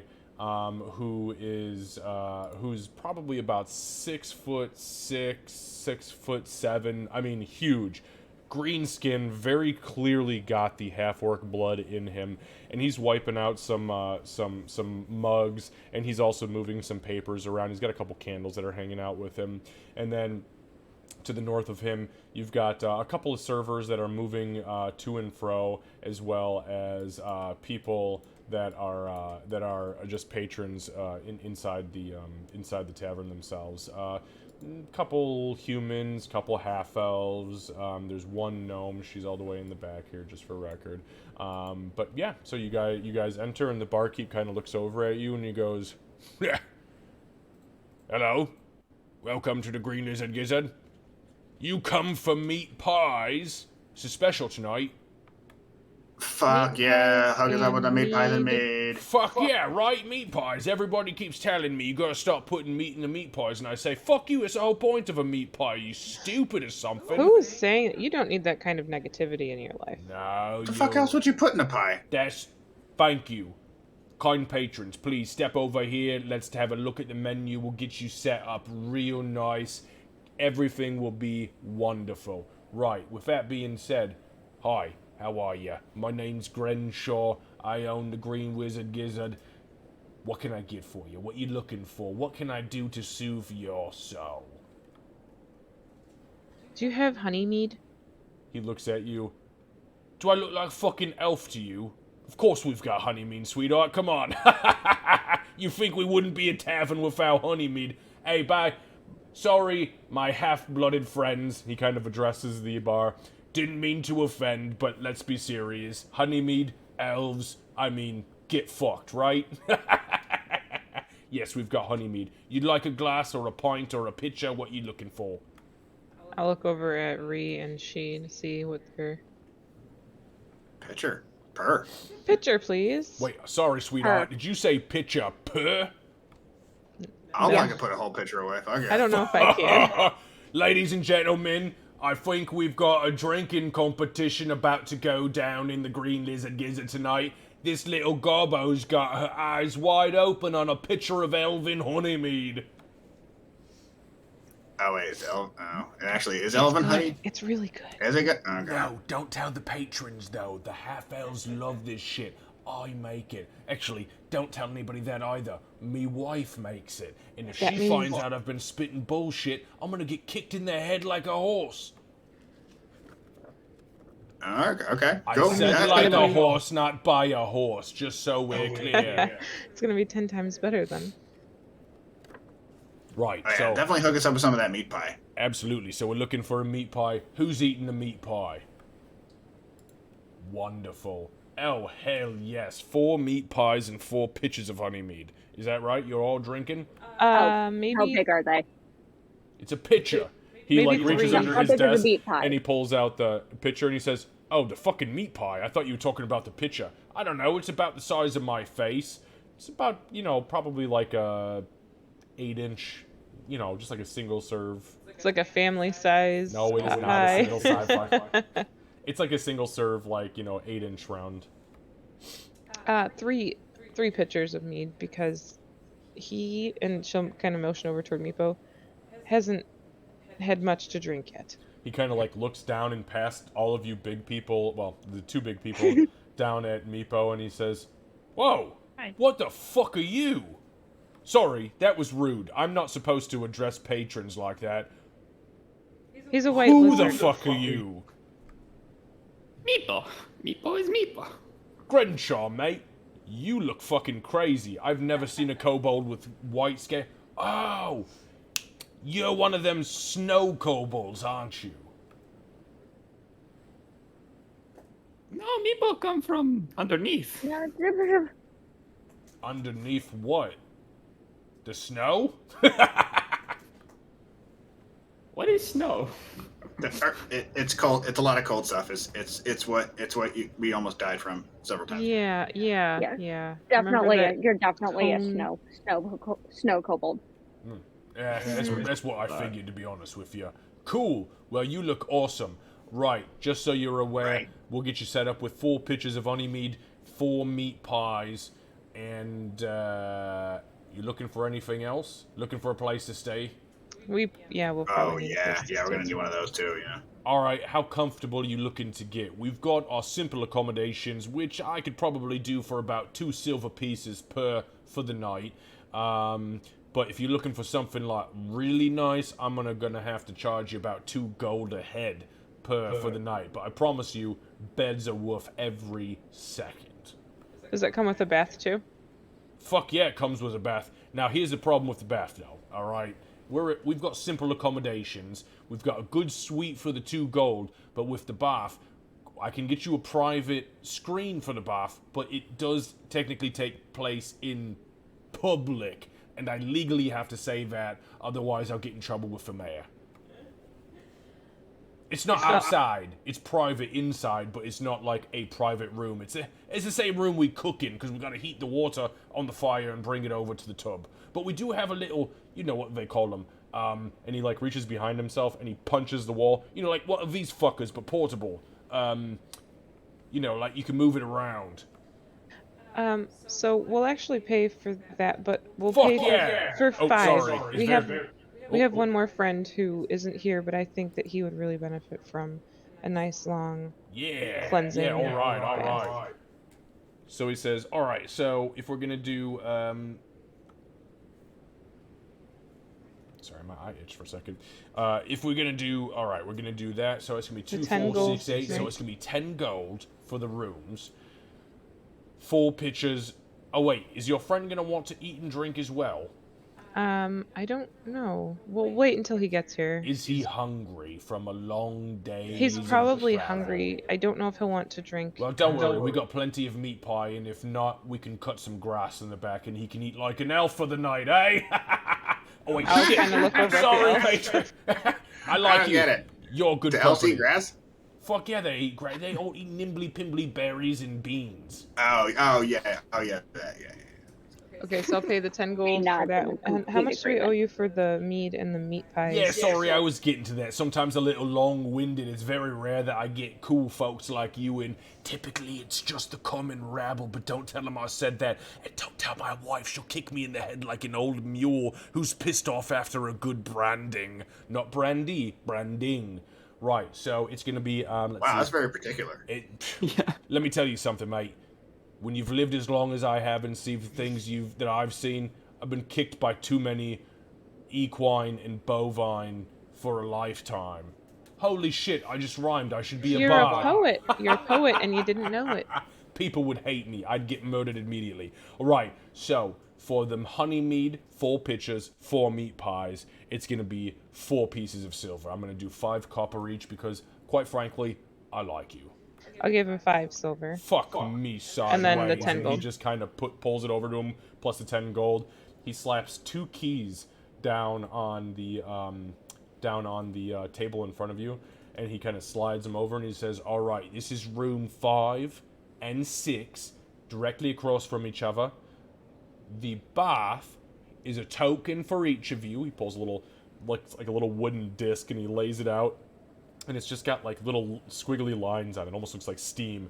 He's like, 1 for you, 1 for you, 1 for you, and 1 for you, Snow Kobold. You just take those to the far rear of the establishment, and my wife will get you set up with a bath. Now, we've only got 1, so you're going to have to take turns, and I apologize about that. Do you want me to hang on to the coin for a friend, or would you rather hang on to it with his name? The coin with your friend. I paid 10. Oh, that's right. There's 5. He pulls 1 more out. Sorry, my bad. And he slides it towards you. Okay, I'll put that in. You can give that. You can raffle it off to the grossest bastard in here. I don't care. Thank you. You are very welcome.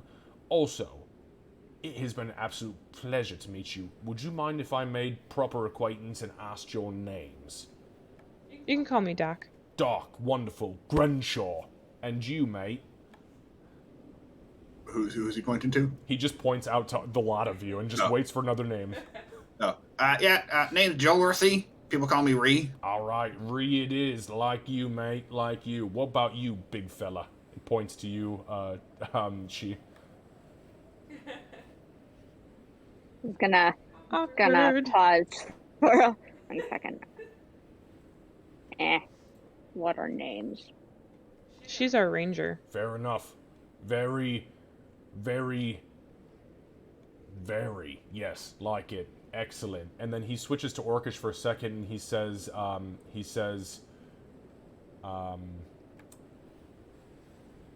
spooky. I like it. And then he switches back to common. And what about you, little fella? Look at you. You're so damn... Yes, look at you, Meepo, you little cute bastard. Look at you. You got with your little white scales. It looks like you preened them. I've never met a kobold before who had scales like yours, so I like you especially. Thank you. Meepo never meet. No, Meepo met a few orcs, but you are very nice. Hey, hold on a second, mate. I'm not an orc. I'm a half-blood. I'm a dirty-blooded half-breed, and you know what? I'm proud of it. My You should be. people have transcended straight idiocy and have built so much. And he kind of like puts And his you're a hand down business to the owner. ceiling, and he says, "That's what I was getting at." And he switches to Orcish, and he looks at you, she, and he says, "I didn't realize they were simple in the head, but yeah, it is what it is." And she's going to to reply also in Orcish. Yeah, it takes time to get used to. Nah. He switches back to common. Well then, have a seat. Enjoy the festivities. I actually believe we have performer coming in, well, probably in the next 45 minutes or so. Or at least I hope. If he doesn't show, well then fuck me, I guess I'll play my fiddle. I'm not very good at it, as I've never had lessons. But people usually run in fear when I play it. On that note, I'll bring the meat pies and the pitchers of meat out. Pleasure to meet you, friends. Can you also Whoa, bring? sorry. Can you also bring a shot glass with that, along with the regular glasses, just so that way, Meepo can try a You're little gonna do shots first? of mead? Just let Meepo try it first. Have you ever He's heard weak. that there is a word in Orcish that roughly translates to English to common as sip? Have you ever tried sipping to taste? Have you ever seen someone try honey mead for the first time?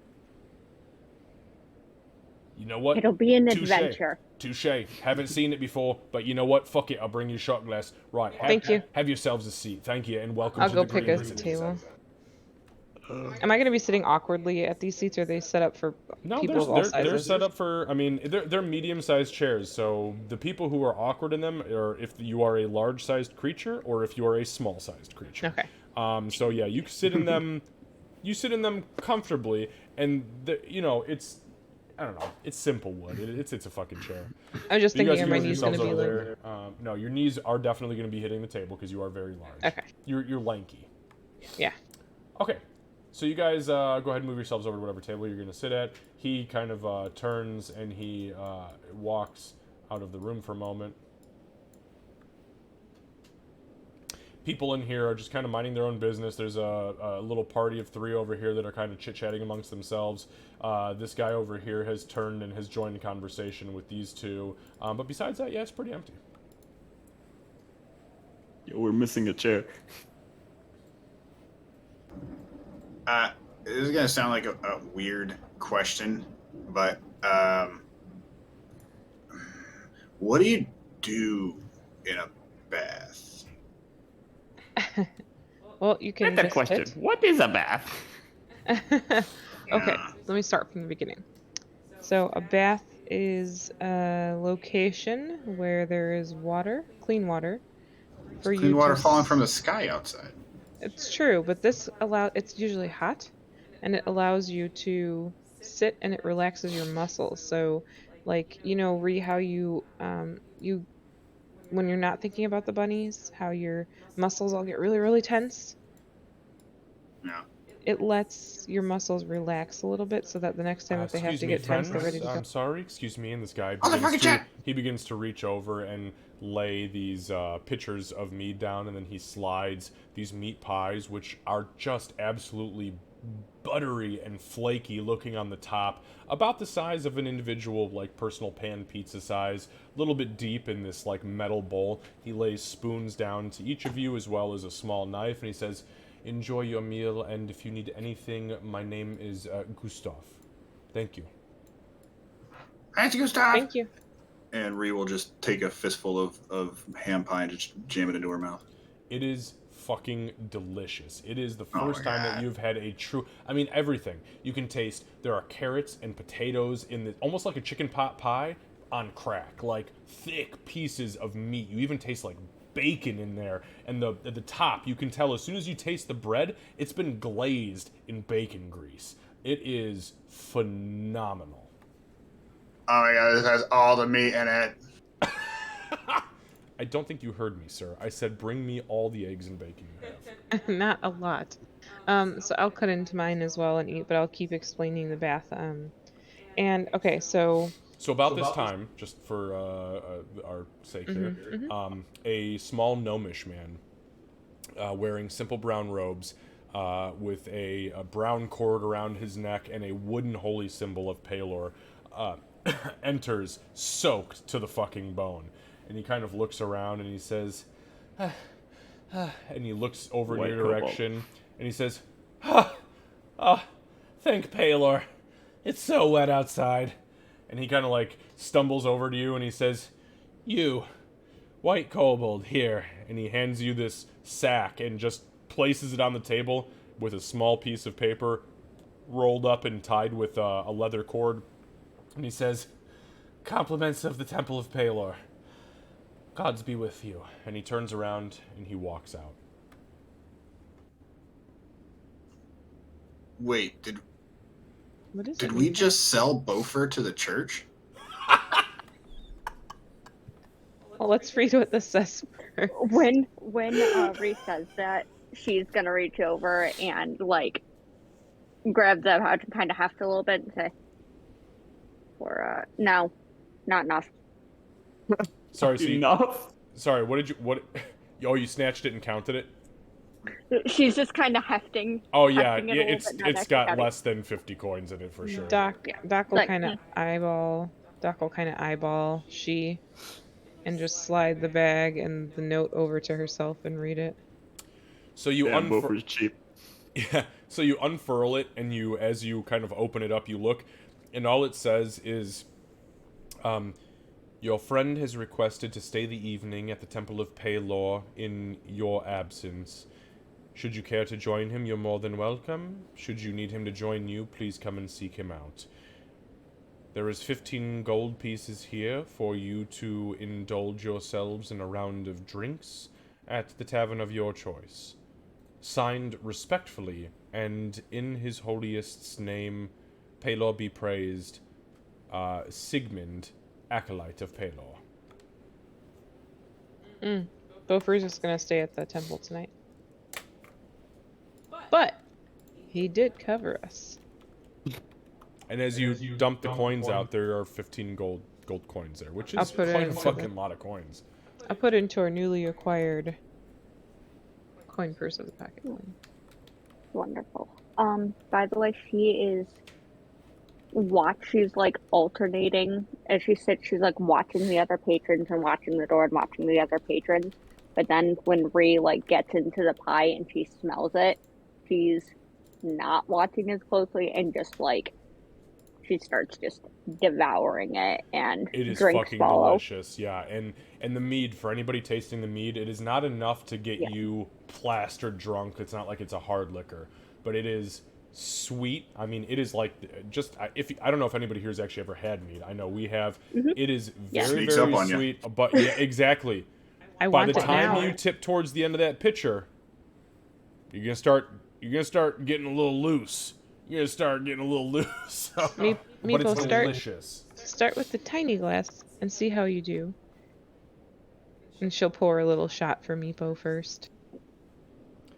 Yeah, and And meatball is as- fucking Make a delicious. shot. You've probably never even tasted sugar before because it's just not something that comes naturally underground in any form, in any fungi or meat. It just doesn't exist. So initially, you taste it on your tongue and you're like, whoa, what the fuck is this? But then the endorphins kick in and it's like a baby tasting a lollipop for the first time. You want more. Not to an extent that you're going to kill yourself over it, but fuck is it good. It's really good. People want more. So she'll pour it in a glass. Go on. Do you want it in a cup instead of the shot glass? Yes, please. Okay, she'll pour him a glass of it. And then also... Actually, he'll slow down. He'll drink one more, and then that'll be the end of it. Okay. Make sure you drink some water, too.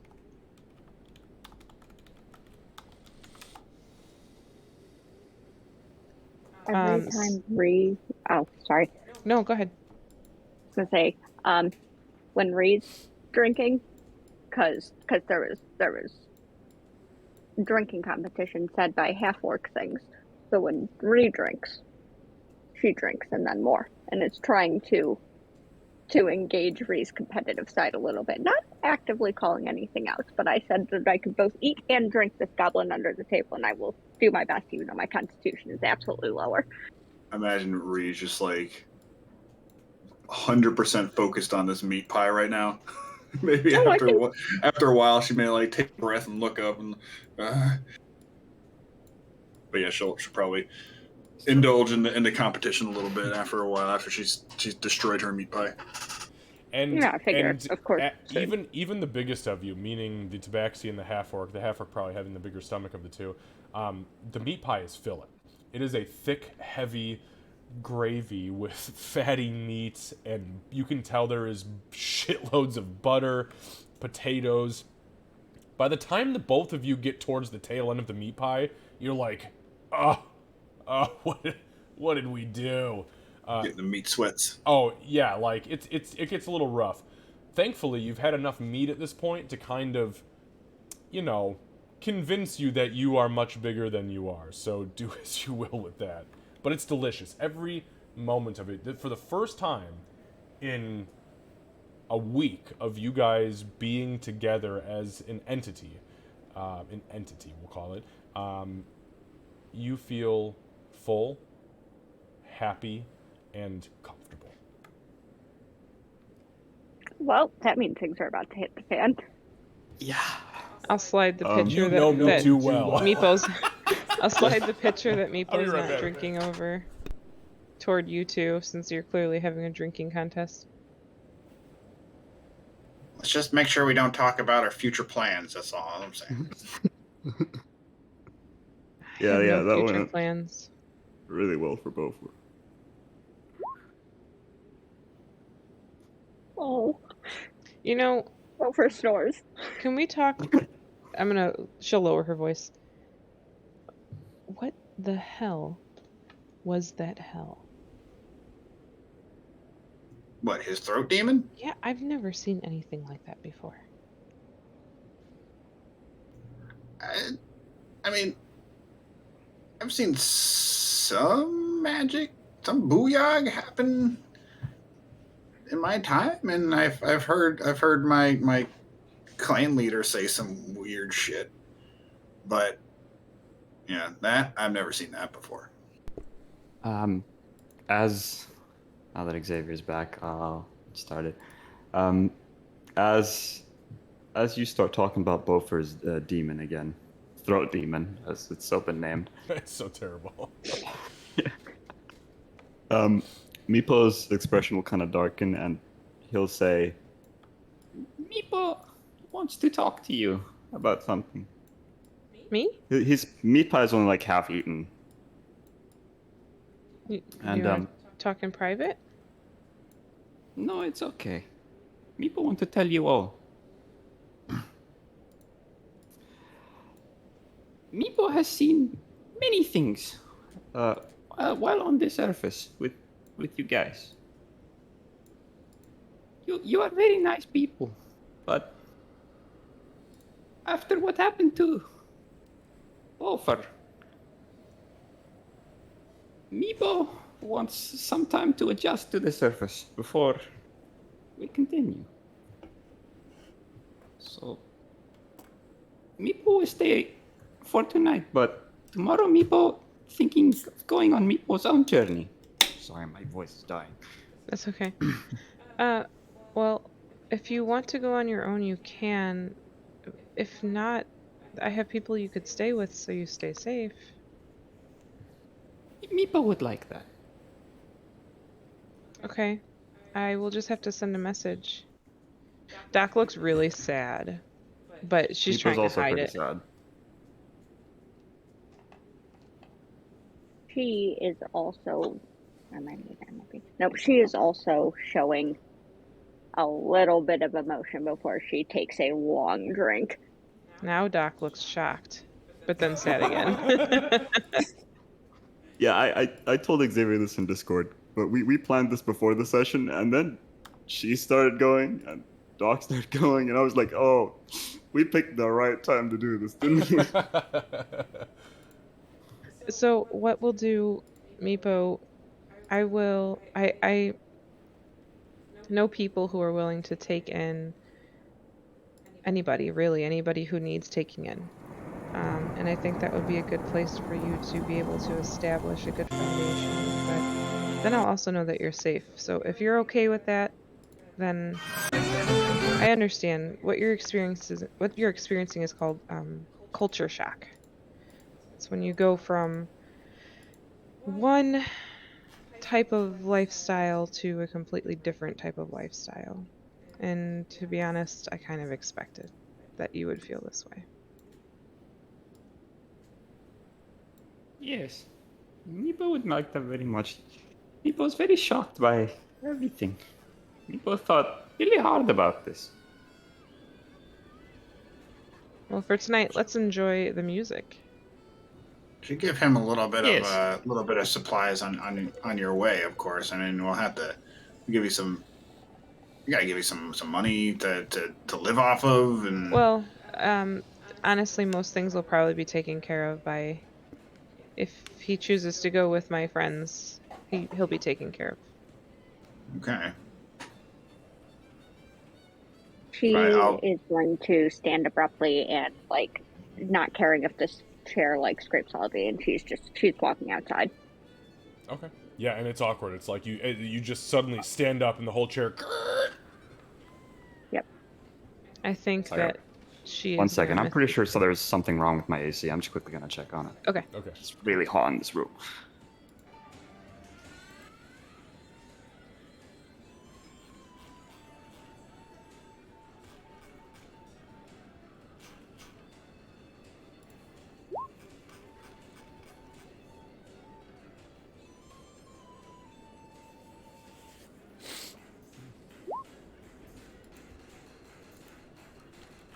Yeah, sorry.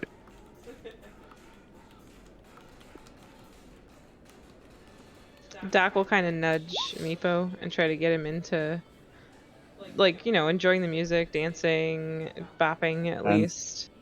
He will, once he's told that, he'll start joining you guys. For like night of fun.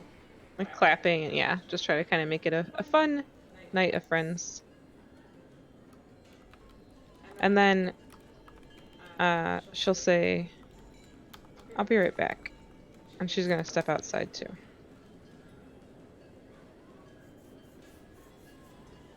Is she out there?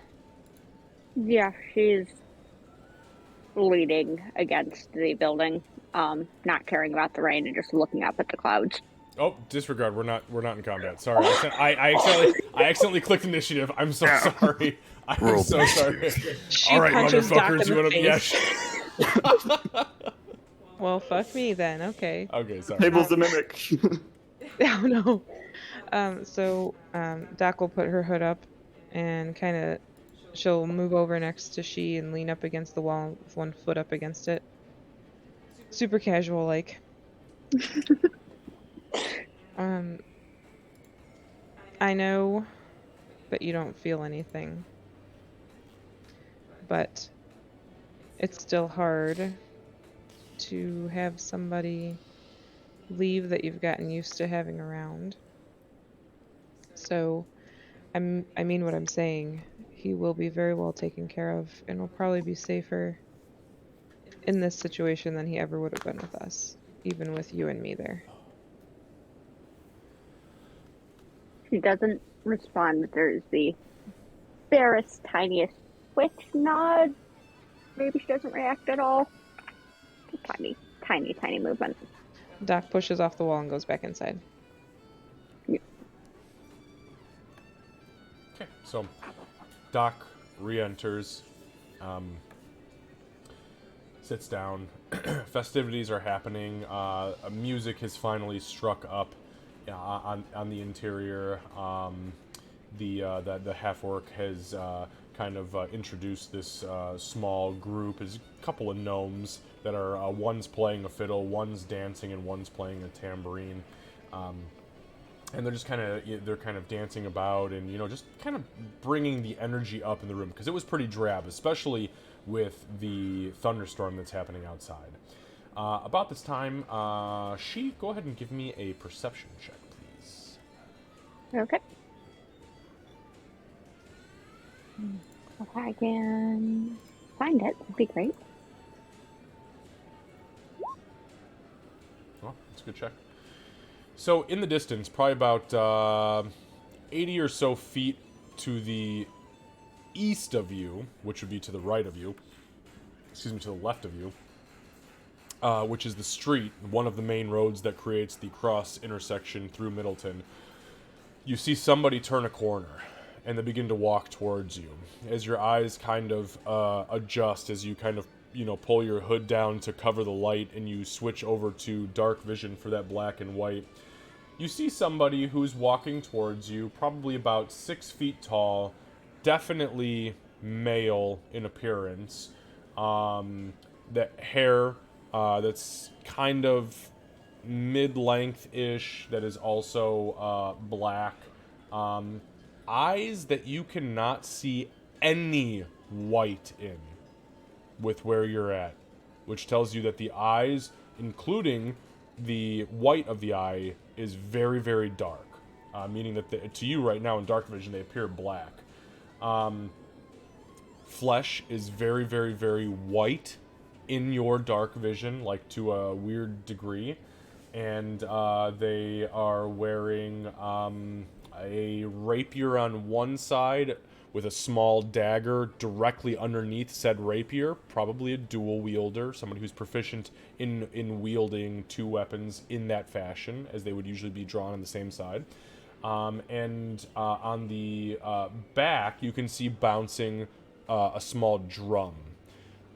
This person also has a large leather hat with a single feather which is sticking out of it, but is currently very, very wet as water is pouring off of the hat and doing its job, keeping the hair nice and crisp. Walking towards you. Not menacingly, by the way. You're at a fucking tavern, so people walk towards you, but just... Yeah, it's more than likely the entertainment for the evening. I mean, makes sense.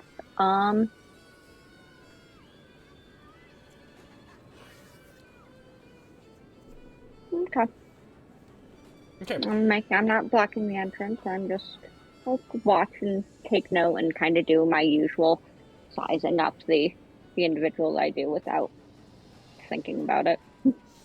So this person walks up to, past all the other buildings, up to the Green Lizard Gizzard, kind of turns very particularly, walks to the door, puts a hand on the doorknob, kind of gives a half glance over to you, kind of standing there in an edgelord style, and gives just a very, very, very quick but noticeable tip of the hat, and then enters the tavern.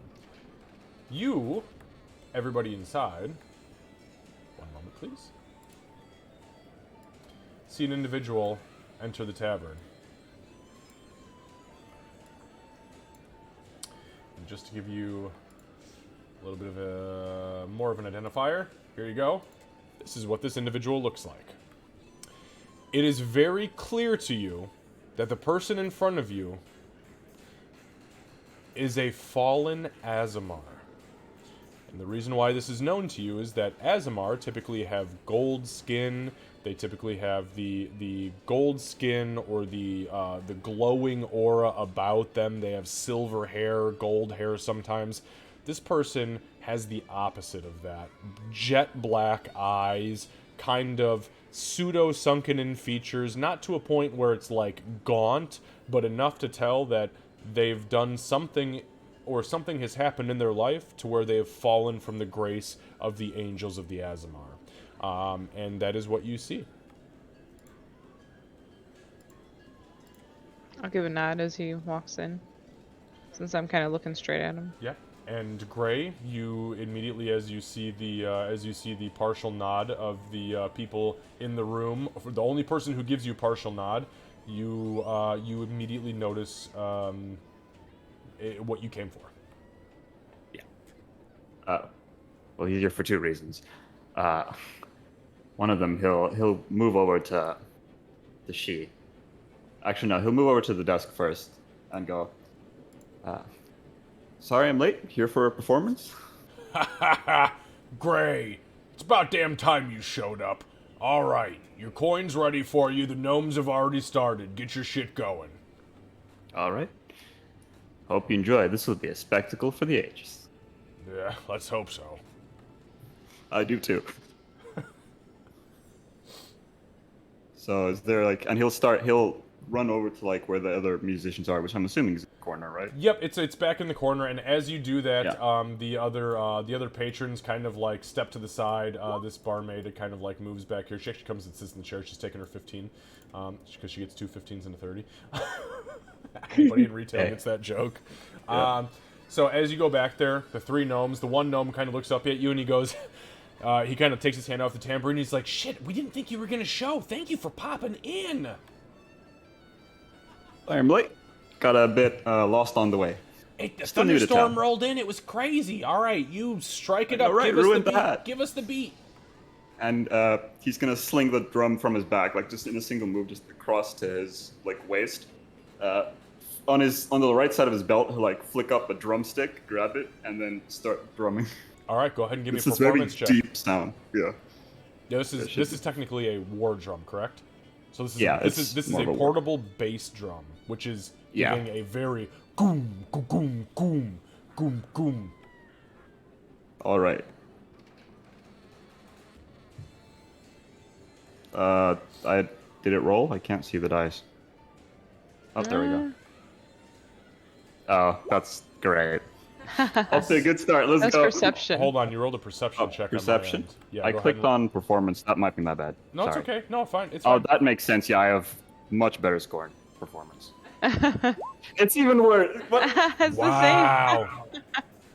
So you're a I'll little. just leave. Goodbye. So I'm playing Meepo again. you're just a little bit rusty when you start. You're Yeah. not sure what song they're on in the set that you guys agreed upon. So you. Where did the 18 come from? I have no idea. It says 1d20 plus 7. That's weird. Okay, my D&D Beyond's lagging a bit. I'll just refresh. Sorry. No, it's fine. You're good. You're good. I also have your character sheet up on my end, so let me just refresh mine. Make sure I'm not fucking you up on accident. Just so you know, I don't have just you up. I have everybody up. Yeah. Because, you know, Yeah, I figured. didn't want to think that you were targeted. Yeah. But you begin to strike the drum, and it's kind of like this soft, like doom, da doom, doom, doom, da doom, doom, doom, da doom, doom, doom, and then you realize, oh fuck, they're like 4 songs deep in the set. So you kind of, everyone looks at you like, what the fuck is this? Including the performers. Grenshaw's in the back and he's like, all right, bass, yeah. Reminds me of the days when I was enlisted in the Queen's Army, the war drums and whatnot. All right, sorry, I'll let them do their thing. Doc's trying to clap along, but she can't figure out. Yeah, you guys are all offbeat. Like, it's like the audience clapping and everybody just offbeat. Okay, go ahead and give me one more performance check. Make it count. Okay. Yeah, please. Don't Come on, embarrass not a two. yourself. I'll take No, it. that's fine. Like, That is, look, you got to remember, in 5th edition, 10 is a good score. So, a 13, you begin to do. I haven't rolled above 10 is the problem. That's fair. That's fair. So you boom, ba-doom, doom, doom, ba-doom, boom, boom, ba-doom, boom, boom, and you finally fall into line, and you guys begin to roll through the set of the next 4 or 5 songs where you are 100% on top of what is happening. As far as actually, the I'll- performance is concerned. Sorry, go ahead.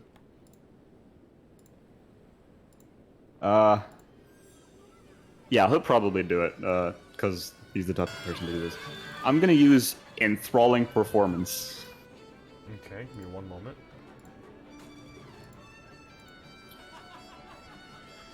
Okay, so if I'm not mistaken, enthralling performance is where you can pick a few people after you've played for at least 1 minute, and that will Yeah. charm them? Charm them. Okay, Yeah. so who are you attempting to charm? Just 3 random patrons. He'll just be like, and he'll try Okay, try to alright, hype up give me- the give me one performance a sec. little bit. Alright, give me one sec. That is not including the barmaid or people who are attending 2 people, correct? No, yeah, just Okay. people listening.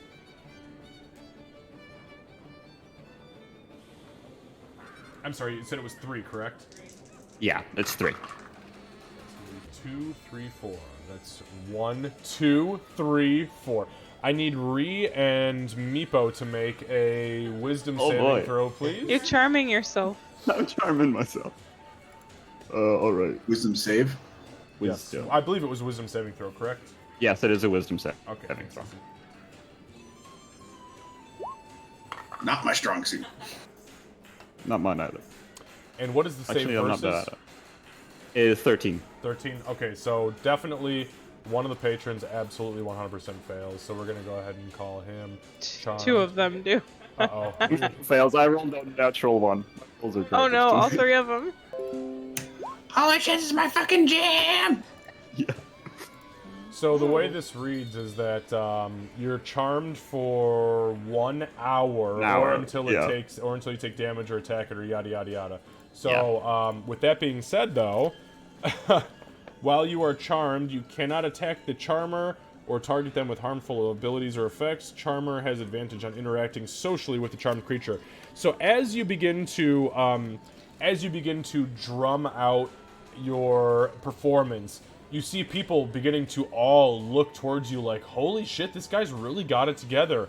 And then you drum down the beat that you've been taught over the last few years to really rouse a crowd and to get people to focus on you to a point of potential manipulation.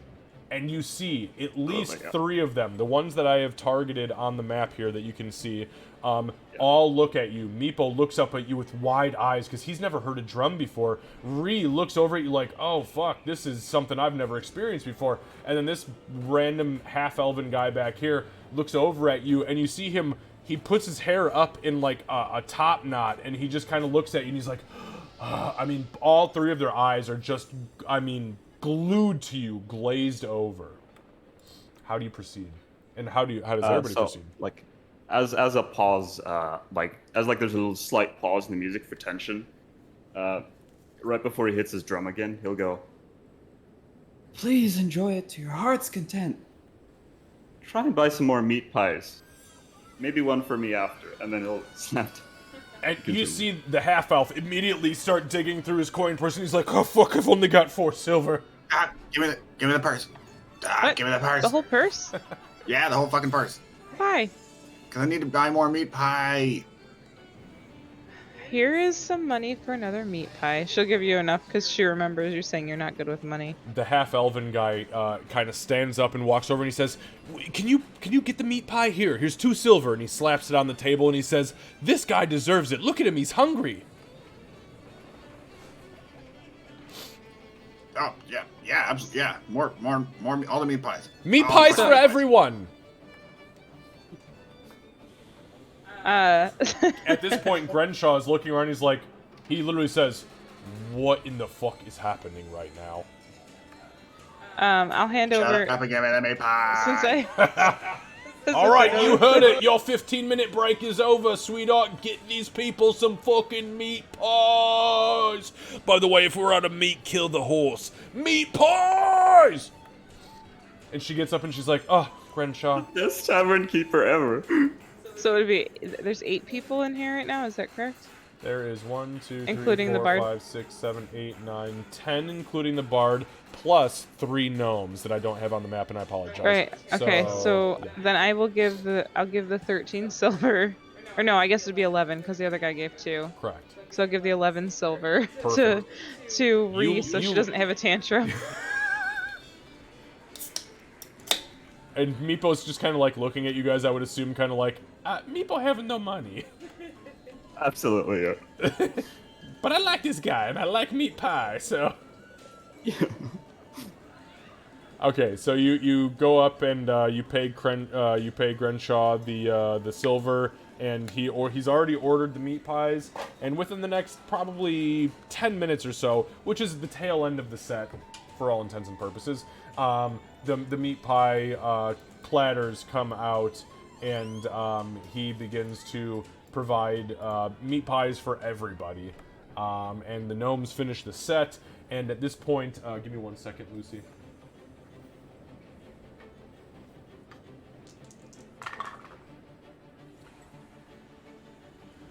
Okay, so you have earned 2 gold, 8 silver, and 15 copper from tips through the collective patron. That was your cut. All right. 2 gold, 8 silver. 8. Oh god, there's Electrum. I've never heard of that. Do not 8 use silver. it. We do not touch it. That's non-existent. That's bullshit. Wizards Yeah, of the Coast sorry. don't I kiss was so mouse. I'm so used to like gold and then Is that silver, fourth so edition? the whole one in the middle just Yeah, completely threw me Electrum. off. They tried their hardest, but they fucking flopped. I've never met a DM who uses Electrum. And then I've how had many one. copper? I've had one. Oh, I hate it. Take your jade statuettes and fuck yourself. How much copper? Did I say 13? 13. 13. Okay. Thank you. And then like after an hour, he'll like stop. Like before an hour ends, he'll just stop playing, bow, and go, "Thank you." Yeah, and people, you've been served food. The 3 gnomes sit at this back table with you, and they eat their pie, their meat pie, and they drink ale, and they tell you flat out like, Gray, you are very impressive. Thank you again for performing with us. I apologize about you getting rained on, and it's okay that you were a little late. Maybe next time just leave a little bit earlier, but you're wonderful, and as always, it's been a pleasure. Like have a smell. Like as he bows, he'll probably tip his hat and go, "Thank you. You guys don't play bad yourselves. Hopefully, we'll work together again sometime." Oh, I'm sure we will. Our paths happen to cross. Well, what? This is thrice now? Thrice or twice? Twice or thrice? Thrice is twice as nice as thrice. And they all Very clever. cackle like idiots. Anyway, if you'll excuse me, there's some business I'd like to take care of. Oh, yes, of course. And he'll like walk over here, sit like he's definitely self-imposing at this point. Like he'll sit down with his arm like over the back of the chair, And you see looking at- Meepo literally just eyes wide. Holy he's like, fucking shit! "Oh, Holy fucking shit! It's sitting on our table, guys. Okay. Real like Go, smack 'cause we brought a smack meat pie. real smack cat Doc on the shoulder. Hey, Ree, okay. Hi. Also, What's your name? You play good. You has play she good. come back in at this point, or is she just still hanging outside Edgelord style? I'm assuming I can hear the music and stuff stop. Yeah, you do hear. Yeah, I mean, it's easy enough. I mean, the music doesn't necessarily stop. It fades off for a little bit, and then it picks that back up, but it's minus the drum. The gnomes go Okay. back to small sets. Yep. And I've had, 15, 20 minutes of dealing with my inner edgelord. Yes. Okay. Not a then, yeah. phase, Mom. It's not a phase. She'll come back in, and someone is sitting in my seat. Yeah, and he's very comfortable. Like he's got his feet on the table as well. Just very.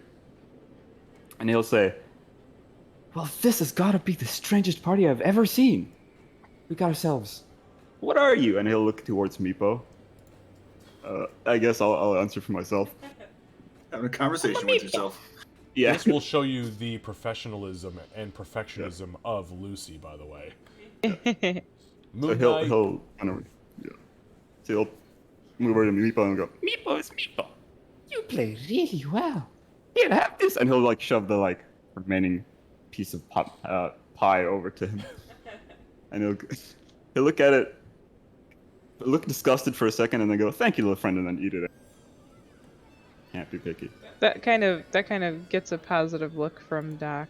The niceness or the affection toward Meepo gets a. Then he'll look over to Ree and go, "A goblet. I've seen a few, but they've never not tried to bite my toes off." Well, I mean, I can't guarantee I won't try to bite your toes off if you're into that kind of thing. No. I'm good, thank you. I like all my toes in one foot. Okay. All right. You play very very nicely. I like what you did with the drum. Is pretty really cool. What's your name? My name's Grayaxe, but people call me Gray around here.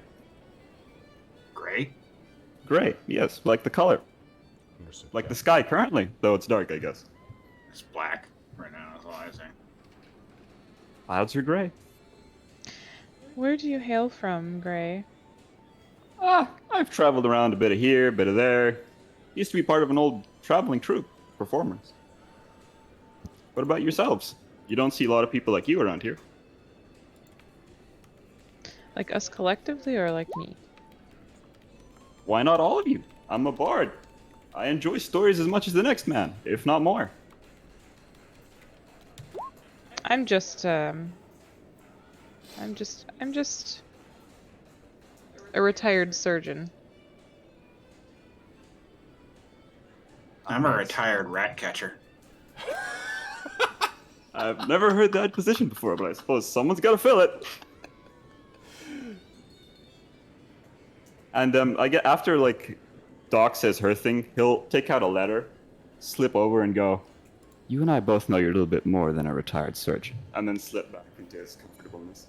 And he hands you a small letter folded up, very small letter folded up, sealed with a black wax in the shape of a circle. I'm gonna put it in my pocket. Okay, I have just shared it to you, so if you go Thank you. to whenever you're ready, I guess I should say, it has been shared into your inventory. Okay, thank you. Nope, not there.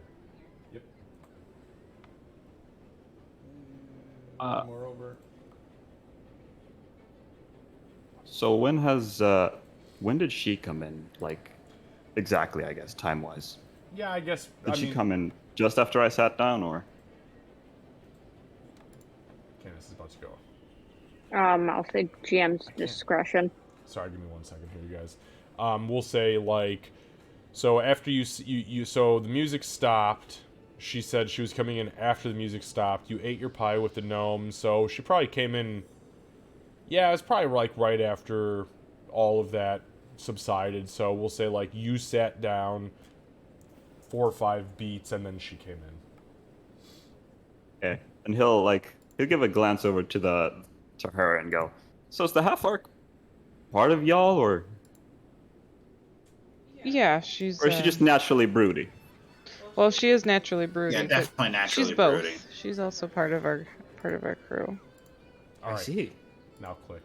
I'm the one that looks like a newspaper. Yeah, she's That one. a woman of few That's what you words, generally. Yep. Sorry, I couldn't. figure Woman, it a out few right away. facial features too, I can tell. Facial She's expressions, my bad. she's going to raise an eyebrow. Yeah, we get that Very one a lot. expressive, of course. Yeah, we get that one a lot. Point proven exactly. Anyway, I have to go arrange a room to stay in, I believe. I'll You can stay in my room. Yeah, and at Thank this you. point, Meepo is just like, For my stay own with. private. Yeah. Well, hold on, Meepo voice. You can stay with how many rooms we got? I think we got 2 rooms. You can share my bed though, big guy. At this point, a very intoxicated half-elven man kind of tiptoes himself over. He's not sitting and floating, by the way. That'd be kind of weird. And this is just at the very tail end. And Lucy, you feel the enchantment, the magic that is actually compelling these people begin to fade. You begin to see the grogginess, almost the drunken stupor, not literal, magical, begin to fade from them. And this man comes over and he slaps an arm on your shoulder and he says, I'm staying here. I have an extra bed. You could stay here with me. And he just reeks like piss water ale. Doc stands up and she says, "You have a room here in this inn?" He looks over to Doc. What? What? What'd you say?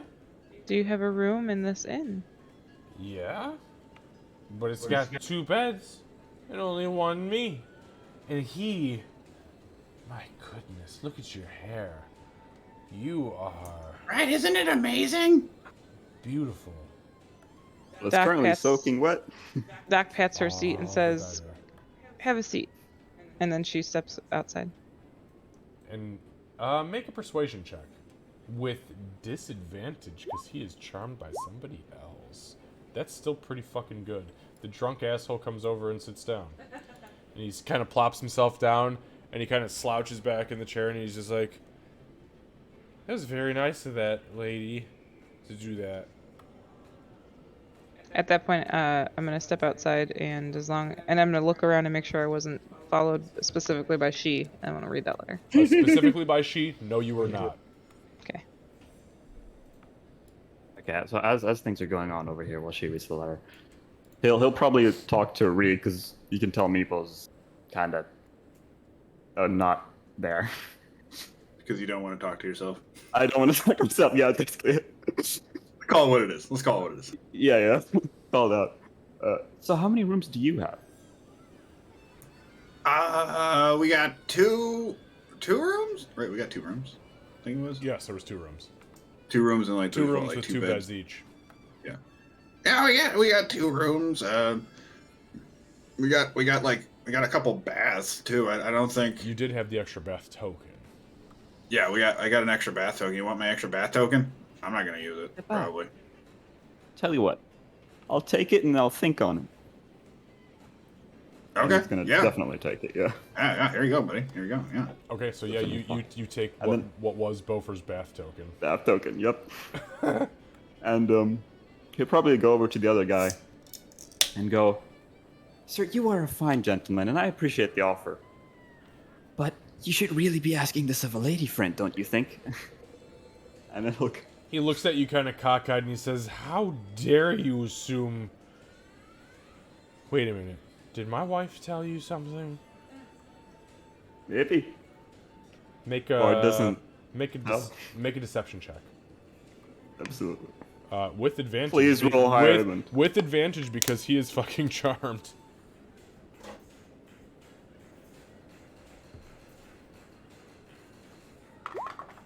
What is my rolls? Highest is a 10. Yeah, I rolled a 2, -1. So he kind of looks at you and he goes, "Oh, fuck." I'd hurry if I were you. Oh shit, okay. Make a persuasion check. Okay. I'm really With good advantage because you Yeah. are charming this man. Oh yeah. 8. Let's Nope. go. He fucking boop boop boop, and he disappears into the back. Doc will head over to the church. Okay. All right. If you all don't mind, Sorry, I'd like go to ahead. borrow. Do you guys have any extra beds to spare in your rooms? What we got? We got 4 beds basically total. Yeah. You do have 4 beds. And you know that Bofer's not coming? And well, but Doc has stepped out, and Meepo is also staying tonight, so that is 4. She's gonna speak up at that actually, Okay, sure. because she is not charmed. The voice of Yeah. fucking reason. Actually, oh, hang on. Ooh, hold up. Give me 1 second here. I need to look something up really quick.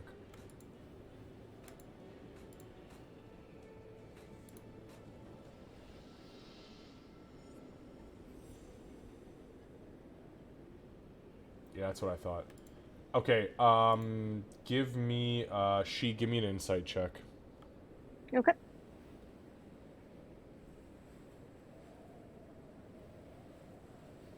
Nat 20. Get the fuck out of here.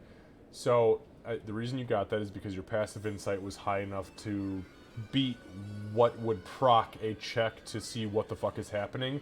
With your nat 20, which was very good, this man is manipulating the fuck out of everybody at this table. Doc has walked out, clearly unaffected by whatever charm or candor or whatever is happening. You're not sure. But the people doting over this random fucking drummer is not natural, and you see fucking through it. It's not aggressive, it's not hostile, nobody's being assassinated, but there is definitely some wordplay happening here that is clearly obvious to you, and people are falling for it. However that may affect you. Actually, is the exact same thing I was going to say, which is perfect. She's just going to speak up at that point. It's like, Can you not get your own room? Well, I can. But Smart question. I can, however, a man always has to have a plan B. Or a plan C. yes, but you can go with Plan A. Smart. Only if it works. Speaking of, Well, I think it's Plan about A time would- I go talk to the tavern keeper. And he'll just dash off. So you Way to go, dash off Mom. and Not Great. dash, but like walk over. yeah, you quickly I move over. am going to turn my head and just follow his movements. So you I approach. would like to So, go look ahead. at him with my hunter's sense as well. Okay. All right. Give me one moment, please. Give me one moment, please, and I will give you information. Wonderful. Okay, so the creature is not immune to. So you activate your hunter's sense. Your eyes kind of go into this hawk-like mode as you look into this thing's very being, and you see it is not immune to anything.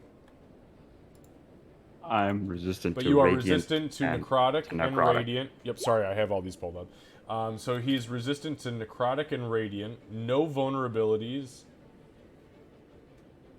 and what they are if the creature is not hidden by divination magic. So they are fallen Azamar, humanoid. It was more of an instinctual thing because he tripped her Yeah, something yeah. sketchy mode. No, absolutely. And that is everything that you see about this being. Fallen Azamar, very clearly resistant to necrotic and radiant damage, and that's it.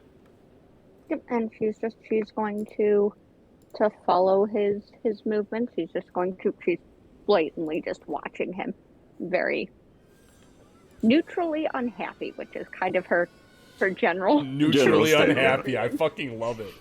Okay, so Gray, Unhappy neutral. Gray, you approach Grenshaw, and he kind of sees you approach, and he says, "Wow, that was a fucking performance, right, mate?" I do try my best. Well, you definitely tried all right. Looks like you got yourselves a handful of admirers. Although I think that goblin's missing like 4 or 5 teeth. I don't know where that guy went running out of the room, but he at least had all of his hair. Unlike that weird little kobold thing. Anyways, not my place to judge, mate. What can I do for you? Do you have any spare rooms, if I may ask? Yeah, absolutely, mate. What you looking for? You looking for the cheap... Oh, shit. I'm sorry. Already sold out of all my good rooms to those fine folks over there. Points over towards the table where you were just at. Says, I can do the cheap room. I can do the cheap rooms for you. It's a place to rest your head and sleep for the night. It's gonna cost you 2 silver. I'll go, oh, well, if it's already taken, it's taken. And he'll slide over the 2 silver. I'll mark it off. He snatches the 2 silver, and he says, well, you've been here before, Gray. You know there's no keys on the small room, so room number 1 to the left. All right, thank you. I'll enjoy the party a bit more before Absolutely. I head off. Actually, can you prepare a bath? Oh, yeah, for another 5 copper, yes, I absolutely can, mate. Oh, he How takes... about for one of these and I'll slide it over? He snatches the token, and he looks at it, and he goes, well, fuck me sideways, mate. Didn't realize you'd made off with one of these. Yeah, absolutely. We'll get you a bath straight away. And he kind of points you towards the back, and he says, you know where it's at. I do, thank you. I will show you where As it's he... at. Go ahead. Yeah. As he walks by he'll look over and in Orcish, he'll say, hold on, I have to go to Discord to make sure I get the name right. Mogu Mogu or Korektar? And you hear that in Orcish as he looks back at you. She. And he won't even, like, he'll just wait to see her reaction before he continues. Run, She's bitch! She's gonna going- shoot you. She's going to just her reaction there. She blinks. It's That's the only surprise that she shows because she has gone a little bit into her hunter mode. And then That she's was gonna enough wait for for- him. Well, He's then gonna she's like going he'll to- give a sly grin, wink, and then walk towards the path. And it she's catches you going off guard. to push off the wall, and this is societal interpretations, whatever. She's going to follow the bard. Oh no. Okay. So Gray, you at this point you walk into the back, and I'm just gonna kind of lead you here to show you where the bath is. The bath is back here. Clearly, there's a little bath. It's in the same room as the main furnace and the cooking area, only because it's the easiest place to boil hot water and pour it into. So as you get back there, you're following all the way. Yep, I'm going to be by the doorway to the room. I want to make sure that I have an egress if needed. Yes. But yeah, I'm going to go. Okay, and what you see is what you get. To the north and south, as soon as you enter, there are curtains, and the curtains all kind of obfuscate the room that whatever you're looking past. And then on the north and south wall, right by where you're at, there are actual physical doors, which is the first time you've seen doors in here since you entered the front door. Past that, there is this barrier, and then a quote-unquote hot tub, as well as a fireplace, 2 doors that face the rear of the building, and people inside working. On that note, we're going to pause here for 1 second because this has encompassed a lot of time, and we're going to shoot over to Candace, who is in the... I'm sorry, Candace, you were going... To the church. To the church. Okay, thank you. I'm going to pop back over real quick, guys. We're going to go to the map of Middleton, and we're going to do the church thing. Okay, Candace, go ahead. By the way, it is still raining outside. The thunderstorm itself has subsided at this point. It's just heavy wind and rain, but it's definitely there is a front here moving it. Doc will head outside.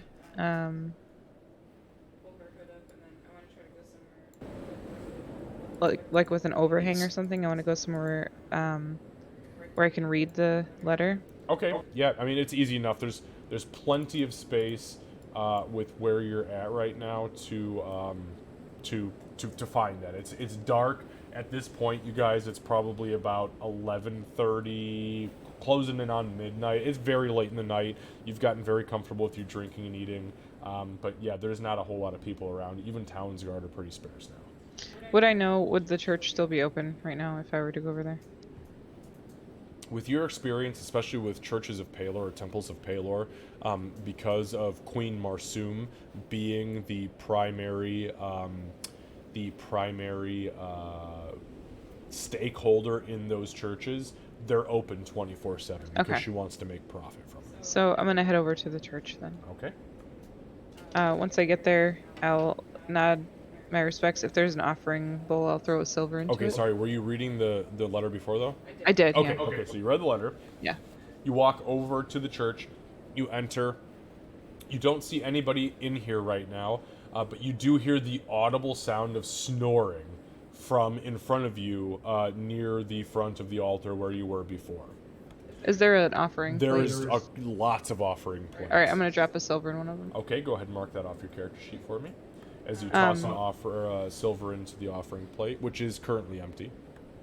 And then I'll head over to where I hear the snoring. And you walk over to where you hear the snoring, and sure as shit, you see Beaufort. He has no armor on, he has no weapon, no shields, no holy symbol, no boots, no socks, no nothing. He is just wearing a simple linen tunic, his pants, and he is got a bunch of bandages on him. It looks like he's been very heavily bandaged up, and he is snoring hard and unmoving. Oh, dwarf. You have a good heart. She's gonna do a medicine check on him. Okay, go ahead. Well, let me back that up. What are you trying to discern? Initially, it's going to be pretty basic, but what I'd like to do is spend enough time until the point where I would be on the brink of exhaustion to try to figure out what's wrong with him. In what respect? Because Well, using medicine... if I get nothing back from the basic medicine check, then it'll be kind of Okay, a then you're gonna psychiatric move check down. once he's Okay, awake. okay, Yeah, understood. Go ahead and make a medicine check for me. that's a 20. He's wounded. He has wounds that are superficial. He has wounds that are critical. He has wounds that are minor, cuts, abrasions, bruises. There is some internal organ damage. But for the most part, especially where he had been trampled on his heart, he got very lucky. He just barely missed having his heart pierced, literally by his own ribs. And that's all patched up now. As far as, what you're looking for mentally or in his throat as you investigate it, you can't tell. You have no idea. And then the other thing I wanted to do was, since she has a moment of like actual silence aside from Beaufort's snoring here, she wants to think on whether or not she's heard of anything like that. Like, does he need to be exorcised? Is there something medically that can be done? Give me a religion check. That's a 4. You have no experience with the divine. You understand what a holy symbol is, and you understand how it works for divine casters, but, as far as things that are otherworldly, you're not entirely sure. However, through the course of what would be, let's say, 45 minutes to an hour, creeping up on midnight before you are literally physically exhausted, the priest opens the door from the east. The priest from the east. Oh shit, here we go. Oh no. Why is it always the east? I don't know. They just got a bowl of yeast. Yeah, oh shit, fucking Lucy. These bards, man.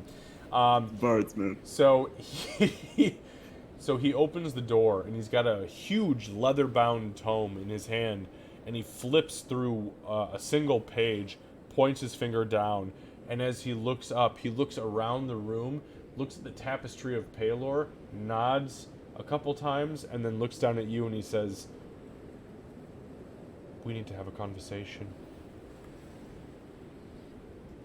Anything I can do to help, I would like to do. One moment.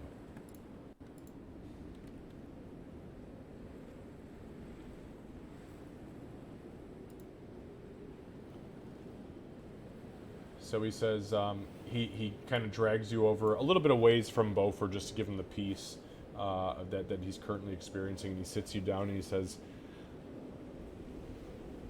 "When your friend was here alone with me, I performed another incantation on him, and I was able to delve a little bit of information regarding what was in and or around him.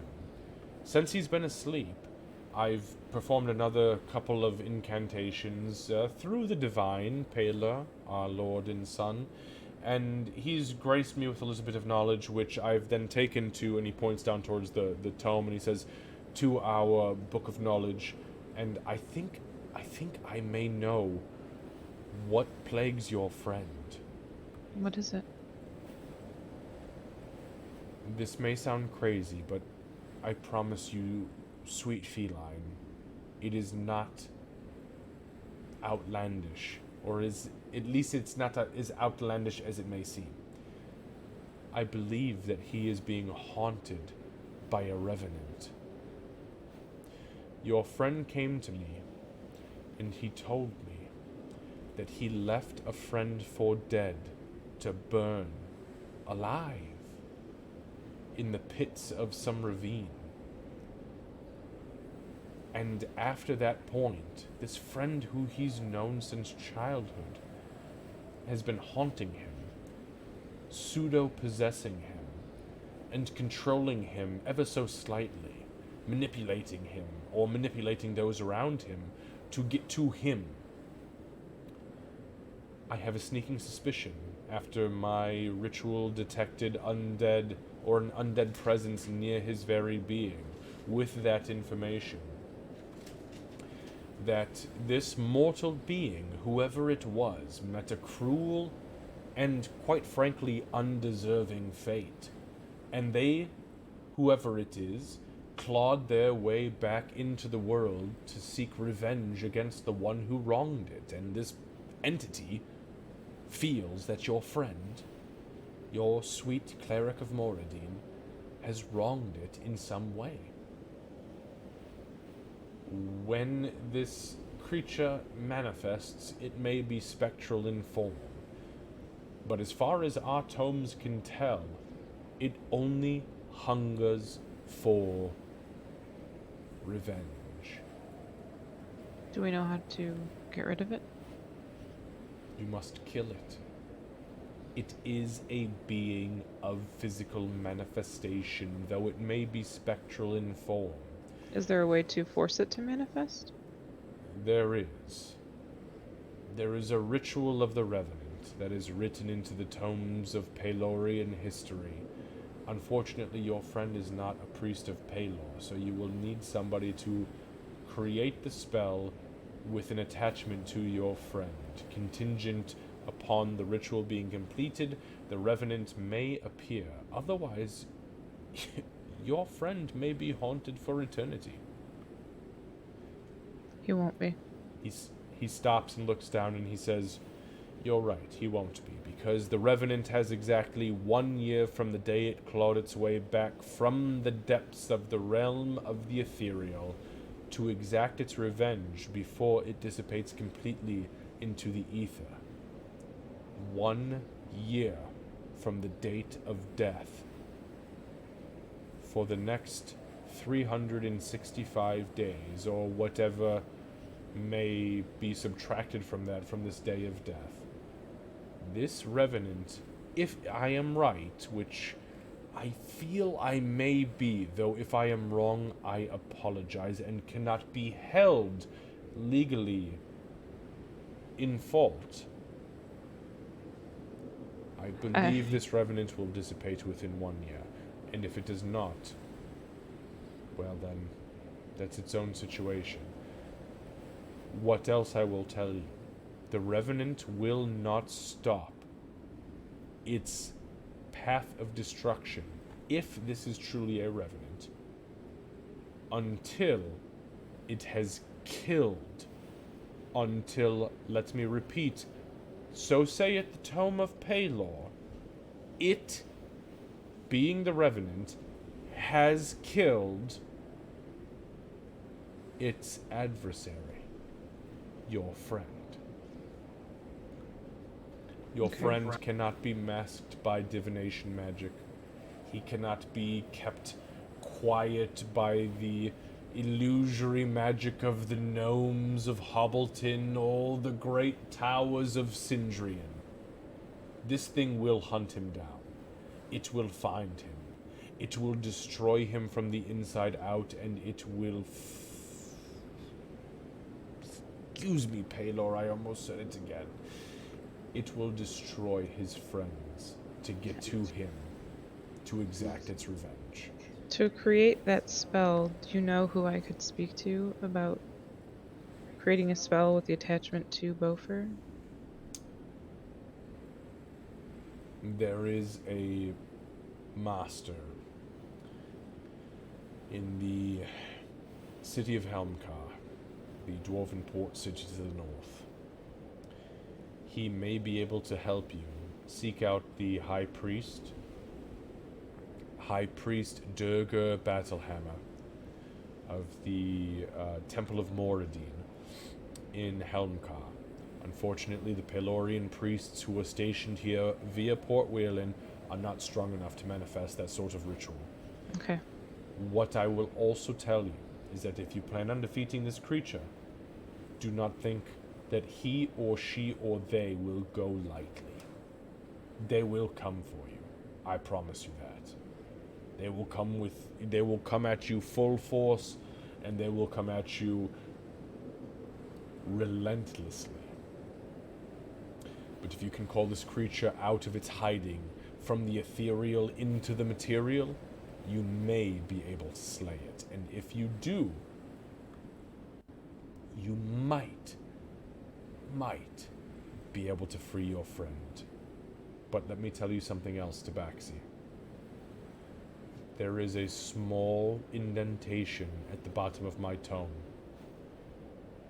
that states the following.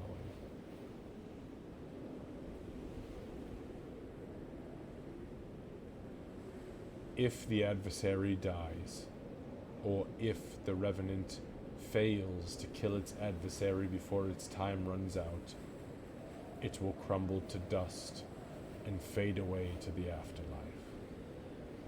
However,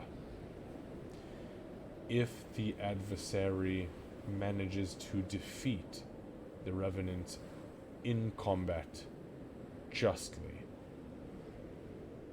including with the help of its compatriots and or companions, there is a chance that the Revenant will find a new body to inhabit, to seek its revenge. And what I mean by this is that if this Revenant, if it is a Revenant, is strong enough, it may need to literally kill your friend in order to dissipate from this world. Is there any way to know just how powerful one of these things is before you? I'm sorry, but the texts don't tell me much more than that. There's a toss of the dice with every situation, my dear, and unfortunately, the dice have fallen where they have. Okay. If someone dies from a Revenant, are they able to be brought back? There is nothing written in the texts that I have regarding that. It's not like a ghoul or a ghast. This is simply a spirit of vengeance that manifests in a physical and or spectral form that must reap its reward or dissipate for eternity. Okay. I do appreciate all of your help. It is very rare that things of this nature are brought to our temple, so I thank you for bringing this to us, especially for a brother of Moradin.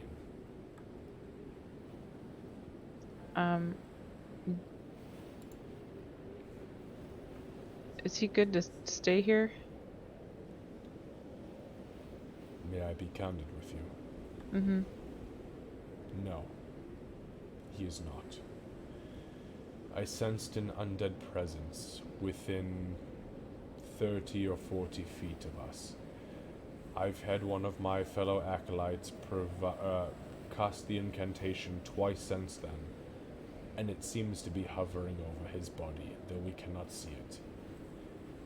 If he stays here, there is only so much we can do should it manifest and attack him in his sleep, as we are simple men and women of peace. He may be better off with you and your friends, and I am willing to offer you some coin that you've donated to the temple in return for his safekeeping, as he was exclusive in wanting to stay with us. Would I be able to bring him on my leg in its state, or do you have some way for me to bring him to the tavern? He says,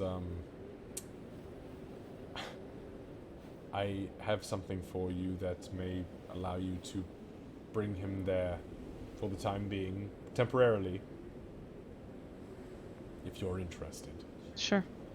He reaches into a small satchel, small brown satchel at the side, and he kind of digs through for a second, and he pulls out this brown, almost like, I'm going to use a very specific term here, Georgia clay red. Okay. Right? Everybody knows what that looks like, right? And if you don't, you don't. Or Bless the Rains Down in Africa red, Lucy. And it's in a small vial. He shakes it a little bit, and you see it almost looks like liquid metal swirling around on the inside of this vial. And he hands it to you, and he says, "This is a potion of bull's strength.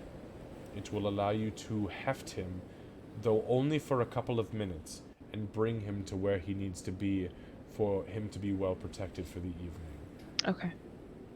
She'll, I apologize that me and my people cannot do more, but we have exhausted many of our resources identifying what is wrong with him and healing his actual mortal wounds. she'll smell it and then quaff it. It smells like clay and water, and as you drink it, give me 1 second.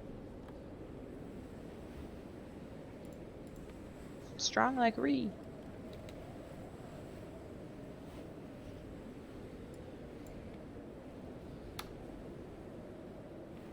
Okay, so you have advantage on strength checks for the next 10 minutes, which is plenty of time for you to lift this big bastard up without all of his gear, by the way, Right. and carry him to the tavern. So Okay. go ahead and give me a strength check with advantage, please.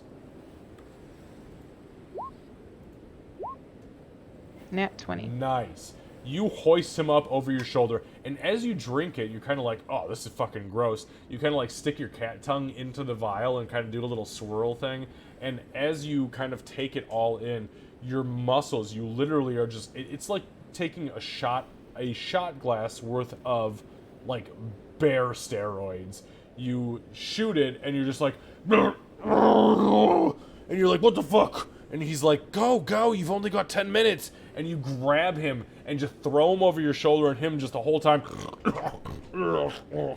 And you fucking run out of the Church of Palor, down the main road in Middleton, and over to the Green Lizard Gizzard, where you enter very, very quickly.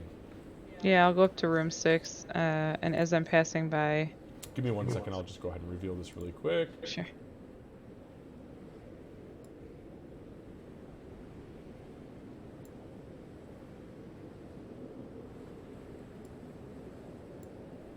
So the two rooms that were like the suites that you guys purchased are the ones that actually have doors. Okay. Yeah, as I'm passing by, I'll say, Reeve, we're gonna have to do watches, and then bring him into the room, put him on a bed. Okay. So you throw Beaufort onto a bed. By this time, by the way, the charm has very much faded, and you feel kind of groggy, kind of drunk. Like, you feel good, but, like, something was funky there for the last, like, 45 minutes or so. It's probably the mead, must have been the honestly. mead. Mead or the meat pie. Absolutely the alcohol. The double M. At this point, Meepo kind of comes down and joins you guys. He's going to go into his respective room. Now, this has all happened at the same time. Guys, it is 10 on the dot on my end. So, is there anything last minute I should know about Gray and She, or can we collectively agree that this is a very good point to end the session? Are you thinking we're gonna start with the? Well, I thought we were gonna start with combat. So where are we looking? What are we looking at, Kat?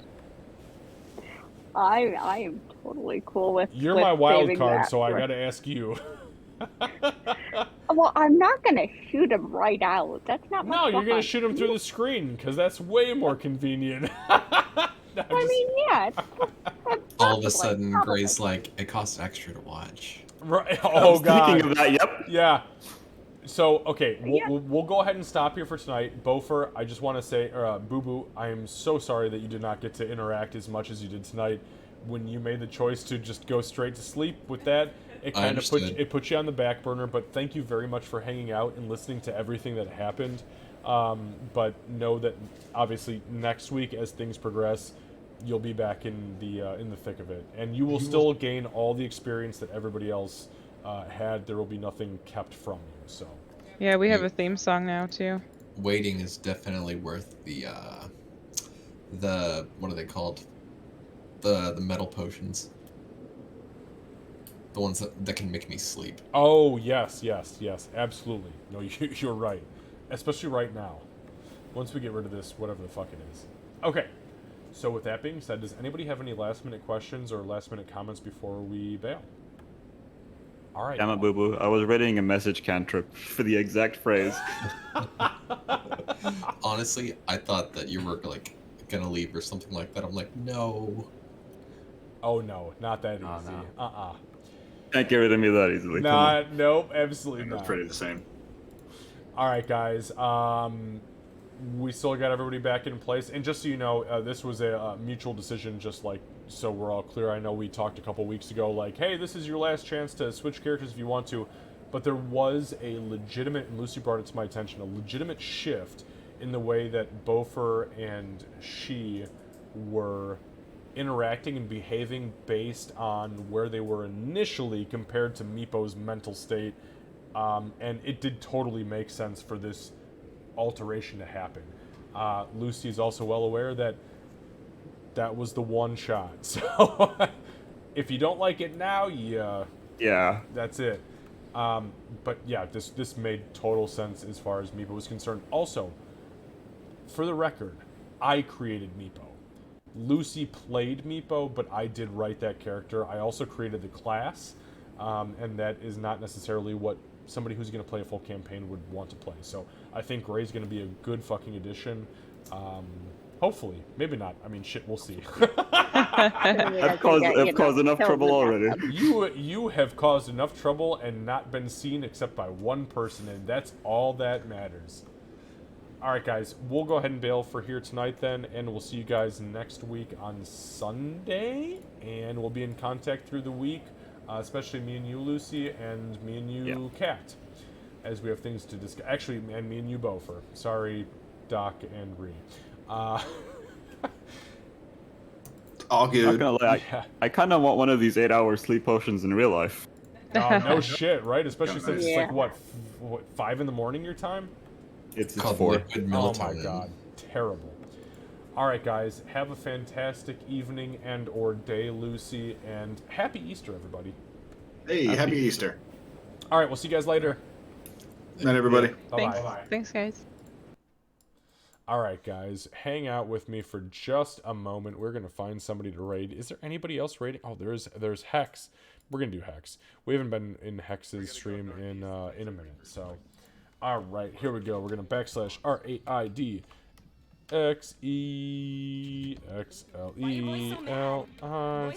Here we go. Lix is let me back that up. Hex is good fun. Now you guys are all gonna have to see me here. Oh wait, no, you didn't see me. My shit's all fucked up. Okay. Yeah, that's what I'm. Oh wait, hang on. We got back spawns. Back spawn. Okay. Where is he? Anyways, we will see you guys next week Yeah, where's that for back spawn? more I heard D&D him. You heard him, 5e. This has been fantastic. Next week is week number 18, by the way, and I'm super fucking excited about that. Tonight was 100% roleplay, no combat whatsoever, and it was awesome. I think so. Anyways, I'm gonna go fangirl out with my wife. See you guys later. Bye bye. Oh, they're